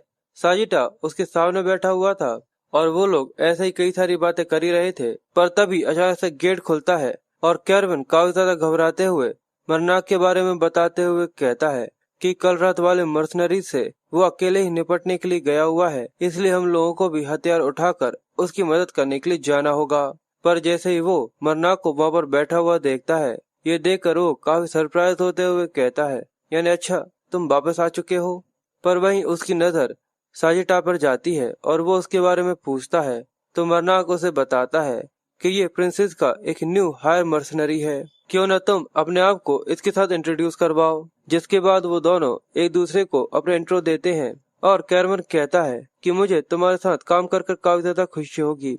जिसके बाद वो वहां से जाते हुए कहता है कि मैं थोड़े समय तक इस विलेज के स्मिथ के पास जाकर रुक रहा हूँ, क्योंकि मुझे वहां पर जाकर कुछ एरोस बनवाने हैं, और वैसे भी सूरज उठ चुका है, तो हम लोग जल्दी ही यहाँ से जा सकते हैं, क्योंकि कल सुबह जल्दी हम लोगों को वहां पर पहुंचना होगा। जिसके बाद सीन शिफ्ट होकर हमें एक छोटी सी लड़की का सीन दिखाते हैं, जो कि काफी ज्यादा गुस्सा होते हुए बस एक ही बात चिल्ला रही थी कि कब कब आखिर वो लोग कब आएंगे। एग्जैक्टली तुम मुझे बता सकते हो कि आखिर वो कब आएंगे? और ये चिल्ला चिल्ला कर वो जमीन पर लोटपोट हो रही थी। ये सुनकर वहां पर बैठा हुआ एक आदमी काफी परेशान होते हुए कहता है, क्या तुम्हें सच में पता है कि वो लोग यहाँ पर आएंगे? काश वो लोग मेरे पूरी तरह से पागल हो जाने से पहले यहाँ पर आ जाएं, वरना मैं इसकी बात सुन सुनकर ही ऐसे ही पागल हो जाऊंगा। और वो यहाँ पर इस लड़की की बात कर रहे थे, जो कि सच में छोटे छोटे बच्चों की तरह जिद कर रही थी। तो वहाँ पर जो लाल बालों वाला आदमी बैठा हुआ था, वो कहता है कि जल्दी ही मैं उन लोगों की लोकेशन रेगुलर चेक कर रहा हूँ, और मैं पूरी तरह से श्योर हूँ कि वो जल्दी ही यहाँ पर आ जाएंगे। ये सुनकर वो लड़की खुश होते हुए कहती है, क्या तुम इस चीज के लिए पूरी तरह से श्योर हो? क्या वो सच में जल्द ही इरेडिको आ जाएंगे? वो लाल बाल वाला आदमी कहता है कि मैंने तुमसे कहा ना कि वो आ जाएंगे। क्या तुम्हें मेरे ऊपर यकीन नहीं है? वो लड़की खुश होते हुए कहती कि मुझे तुम पर यकीन है, इसलिए मुझे बहुत ज्यादा यकीन है। पर उसके बाद वो एक क्रीपी सी हंसी हंसते हुए कहती है, पर अगर मान लो कि वो लोग नहीं आए तो मैं तुम्हारे छोटे छोटे टुकड़े कर कर कुत्तों को खिला दूंगी। और ये कहते हुए सच में वो काफी ज्यादा हॉरिफाइंग लग रही थी। जिसके बाद सीन शिफ्ट होकर हमें डाकिया का सीन दिखाते हैं, जो कि खुश होते हुए कहती है, आखिरकार हम लोग एराडिको पहुंच ही गए। मैं बस वहां पर जाकर एक काफी ज्यादा अच्छा गर्म बाथ लेना चाहती हूँ। सच में हमेशा लड़कियों को नहाने या फिर क्रीम पाउडर लगाने के अलावा कुछ और क्यों नहीं आता। पर उन लोगों को वहां पर आता हुआ देखकर एक आदमी थोड़ा कंफ्यूज होकर मरनाक को आवाज देता है और वो उससे कहता है कि तुम प्रीस्ट हो। मरनाक उसे बताता है कि हाँ मैं प्रीस्ट हूँ। वो मरनाक से विनती करते हुए कहता है, क्या प्लीज ट्रम्पेट ऑफ रेस्ट के पास जाकर उससे कहोगे कि वो रुक जाए। वो यहाँ के लॉर्ड की भी नहीं सुन रहा। उसे जाकर प्लीज रोको कि वो हर बार अनडेड्स को बुलाना बंद कर दे।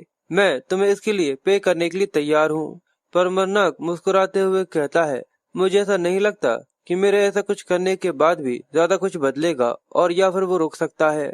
पर वो आदमी उससे कहता है, पर तुम एक प्रीस्ट भी तो हो, प्लीज एक बार जाकर उससे बात करने की कोशिश तो करो, क्योंकि हर रात मैं और मेरे कंपेनियंस ये देखते हैं और चीज की कोई भी लिमिट नहीं है कि हर रात यहाँ पर कई सारे अनडेड्स घूमते हैं, जिसकी वजह से सभी लोग काफी ज्यादा डरे हुए हैं। मैं तुमसे दया की भीख मांगता हूँ, प्लीज जाकर उससे बात करो। मरनाक ये सुनकर उससे कहता है कि ठीक है, अब तुम इतना ज्यादा विनती मत करो, मैं जाकर उसको देखता हूँ। और वो अपने साथियों से कहता है कि तुम लोग अंदर जाकर थोड़ा आराम करो, जब तक मैं वहां पर जाकर देखता हूँ कि आखिर वहां पर क्या हो रहा है। डाकिया उससे कहती कि ठीक है। जिसके बाद वो सभी एरेडॉन चले जाते हैं और मरनाक टेम्परन पीटर रेस्ट से बात करने के लिए जंगल में जाने लगता है। वो अपने बारे में बताता है कि यहाँ पर कई सारे गॉड के अलग अलग प्रीस्टेस होते हैं। द टेम्पीटर ऑफ रेस्ट सबसे ज्यादा यूनिक काइंड होती है।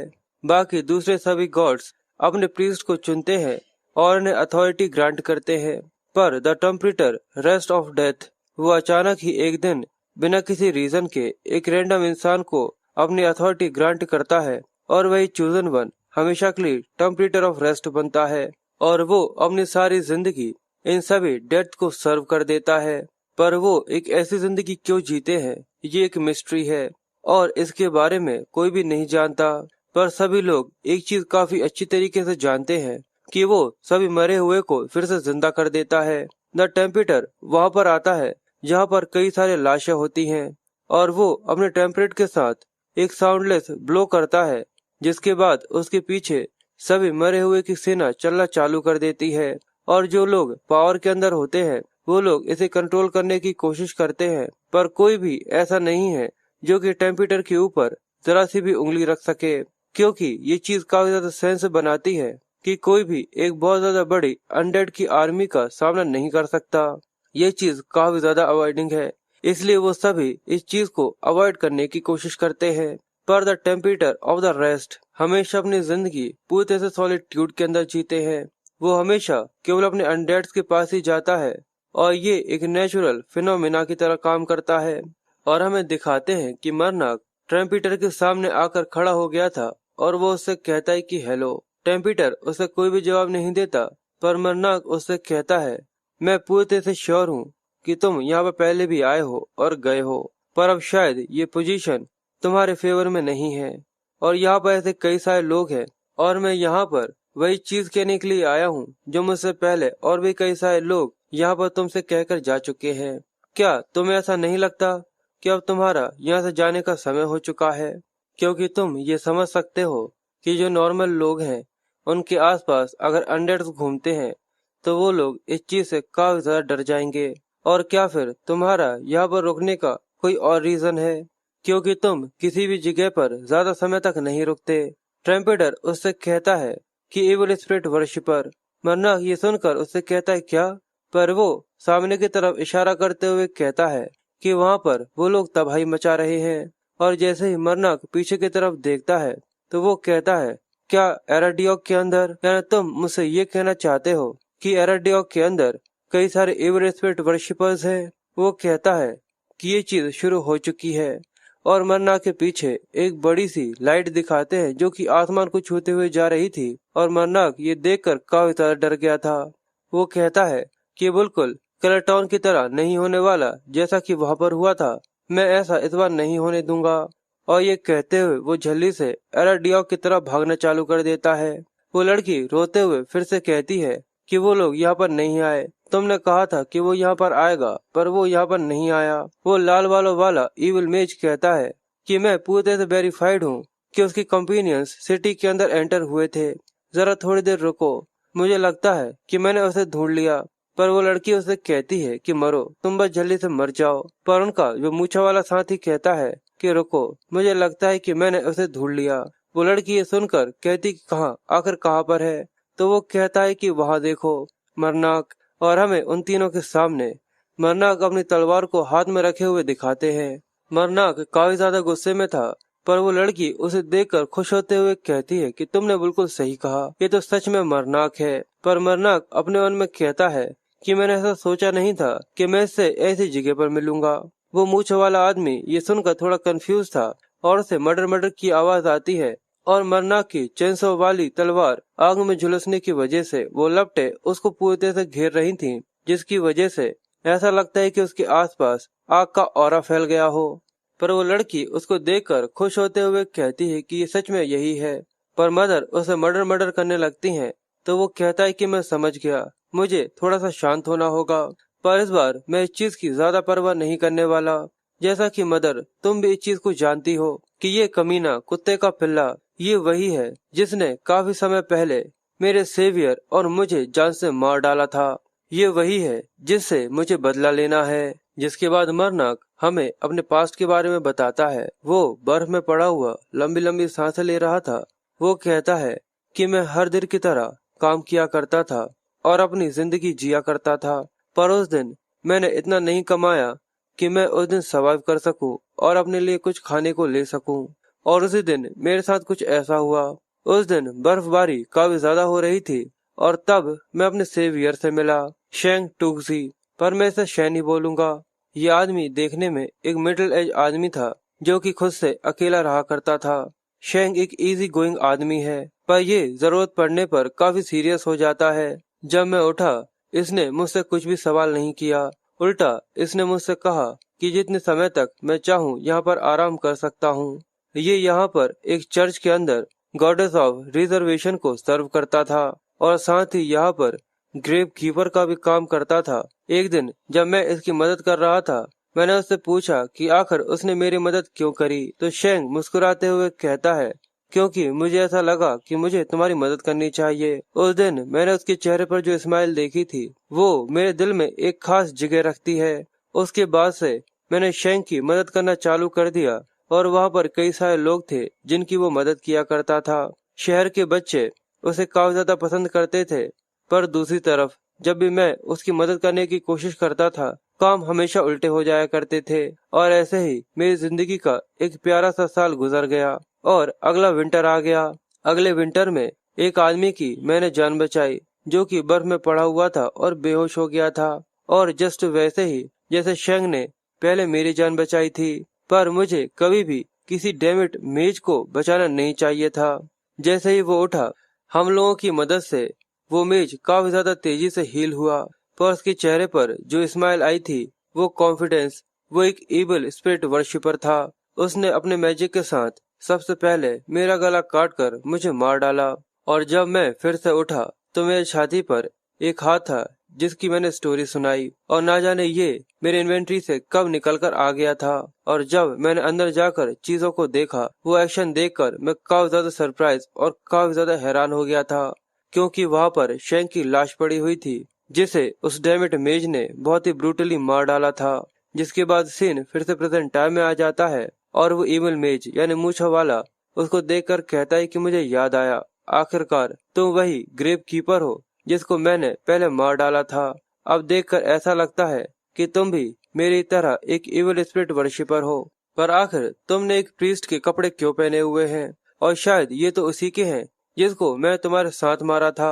ये आउटफिट और ये आर्म मुझे याद आया, वो सीधा हाथ था। इस चीज को 3 साल से ज्यादा हो चुके हैं और सच में इसको इस्तेमाल करते हुए काफी ज्यादा अच्छा लगता है। पर मरनाक उसकी बातें सुनकर काफी ज्यादा गुस्से में कहता है कि तुम्हारे जैसे कमीने मेज को मर जाना चाहिए। वो लड़की काफी ज्यादा खुश होते हुए मरनाक की तरफ बढ़ने लगती है और वो कहती है कि मैंने सुना है कि तुम सच में काफी ज्यादा स्ट्रांग हो। पर जैसे ही वो कुछ आगे बोल पाती, उसके 2 टुकड़े हो चुके थे और वो कहती कि मैंने इस चीज का काफी लंबे समय से वेट किया था। यानी वो इस चीज को एंजॉय कर रही थी कि आखिर मरनाक ने उसको किस तरीके से 2 टुकड़ों में काट दिया था। वो उस मूंछों वाला की तरफ बढ़ रहा था, पर जैसे ही वो अपनी तलवार के साथ उसके ऊपर अटैक करता है, वो एक बैरियर बनाकर उसे वहां पर ब्लॉक कर लेता है। वो मूंछों वाला कहता है, तुम रूमर से काफी ज्यादा डिफरेंट हो। पर मरनाक उसे चुप रहने का बोलता है और तभी मदर उसकी मदद करती हैं और वो मूंछों वाला के बैरियर वहां पर टूटने लगता है। ये देखकर वो भी थोड़ा सरप्राइज था और मरनाक काफी ज्यादा गुस्से के साथ उसके एक लेफ्ट हैंड को काट देता है। वो लड़की ये देखकर खुश होते हुए कहती कि सच में अब तुम मुझे पसंद आने लगे हो। मरनाक ये देखकर थोड़ा कंफ्यूज पर अपने एक ही स्लैश के साथ उसके इस बार गर्दन को काट देता है। ये लड़की देखकर काफी खुश होती है और वो मूंछों वाला अपने पैर का इस्तेमाल करते हुए स्केल ऑफ रिट्रिब्यूलेशन का इस्तेमाल करता है। मरनाक ये देखकर थोड़ा सा हैरान था और उस मूंछों वाले के पैर के अंदर से अजीब तरीके की लाइट निकल रही थी और वो उसे बहुत ही ज्यादा वियर्ड लुक देते हुए जमीन पर जैसे ही पैर पटकता है, वहाँ पर आसमान में एक लाइट का क्रॉस बन जाता है। ये देखकर जो लाल बालों वाली लड़की है, असल में ये लड़की है जो मुझे शुरू में लड़का लगी थी, वो भी देखकर सरप्राइज हो गई थी और जितनी बर्फ उस पूरे के पूरे सिटी के अंदर थी, वो सभी इस हवा की वजह से काफी ज्यादा दूर चली जाती है। मरनाक को भी एक पावरफुल स्ट्राइक लगा था जिसकी वजह से वो भी काफी ज्यादा दूर जाकर गिर गया था। पर वो मूंछों वाला कहता है कि तुम्हारे अंदर की डिवाइनिटी काफी ज्यादा अलग है। देखकर ऐसा नहीं लगता कि तुम किसी भी तरीके से गॉड ऑफ प्रिजर्वेशन को सर्व करते हो। पर ये ब्लेसिंग्स और प्रीस्ट के आउटफिट सच में काफी ज्यादा अच्छे से काम करते हैं। तुम भी हमारे ही तरह एक एविल स्पिरिट वर्शिपर हो। पर मरनाक उसे अपने बकवास बंद करने का बोलता है, तो वो उससे कहता है तो क्यों ना तुम अपने सिर में अपने नाखूनों को गड़ा लो। पर मरनाक उससे कहता है कि मैंने कहा ना कि चुप हो जाओ। और ये कहते हुए अब उसने अपने जाइंट को भी बाहर बुला लिया था। मूंछों वाला ये देखकर मुस्कुराते हुए कहता है कि सच में ये काफी ज्यादा कमाल की अथॉरिटी है, पर मुझे ऐसा लगता है कि मैं अपने लेफ्ट आर्म को मिस कर रहा हूँ, इसलिए अब यही परफेक्ट रहेगा कि शायद अब मुझे तुमसे तुम्हारे हाथ को ले लेना चाहिए। और ये कहते हुए जाइंट का बड़ा सा मुक्का उसकी तरफ ही बढ़ रहा था और वहाँ पर एक जोरदार धमाका होता है। पर मरनाक ये देखकर और भी ज्यादा गुस्से में था क्योंकि फिर से उसके फोर्स फील्ड की वजह से उसने अपने आप को बचा लिया था। ये देखकर वो काफी खुश हो रहा था और मरनाक उसको देखकर काफी ज्यादा गुस्सा में आ गया था। वो अपने मन में कहता है कि आज रात चाहे कुछ भी क्यों ना हो जाए, मैं इस मेज को यहाँ पर मारकर अपना बदला जरूर लूंगा। और इसी के साथ ये पार्ट यहीं पर खत्म हो जाता है।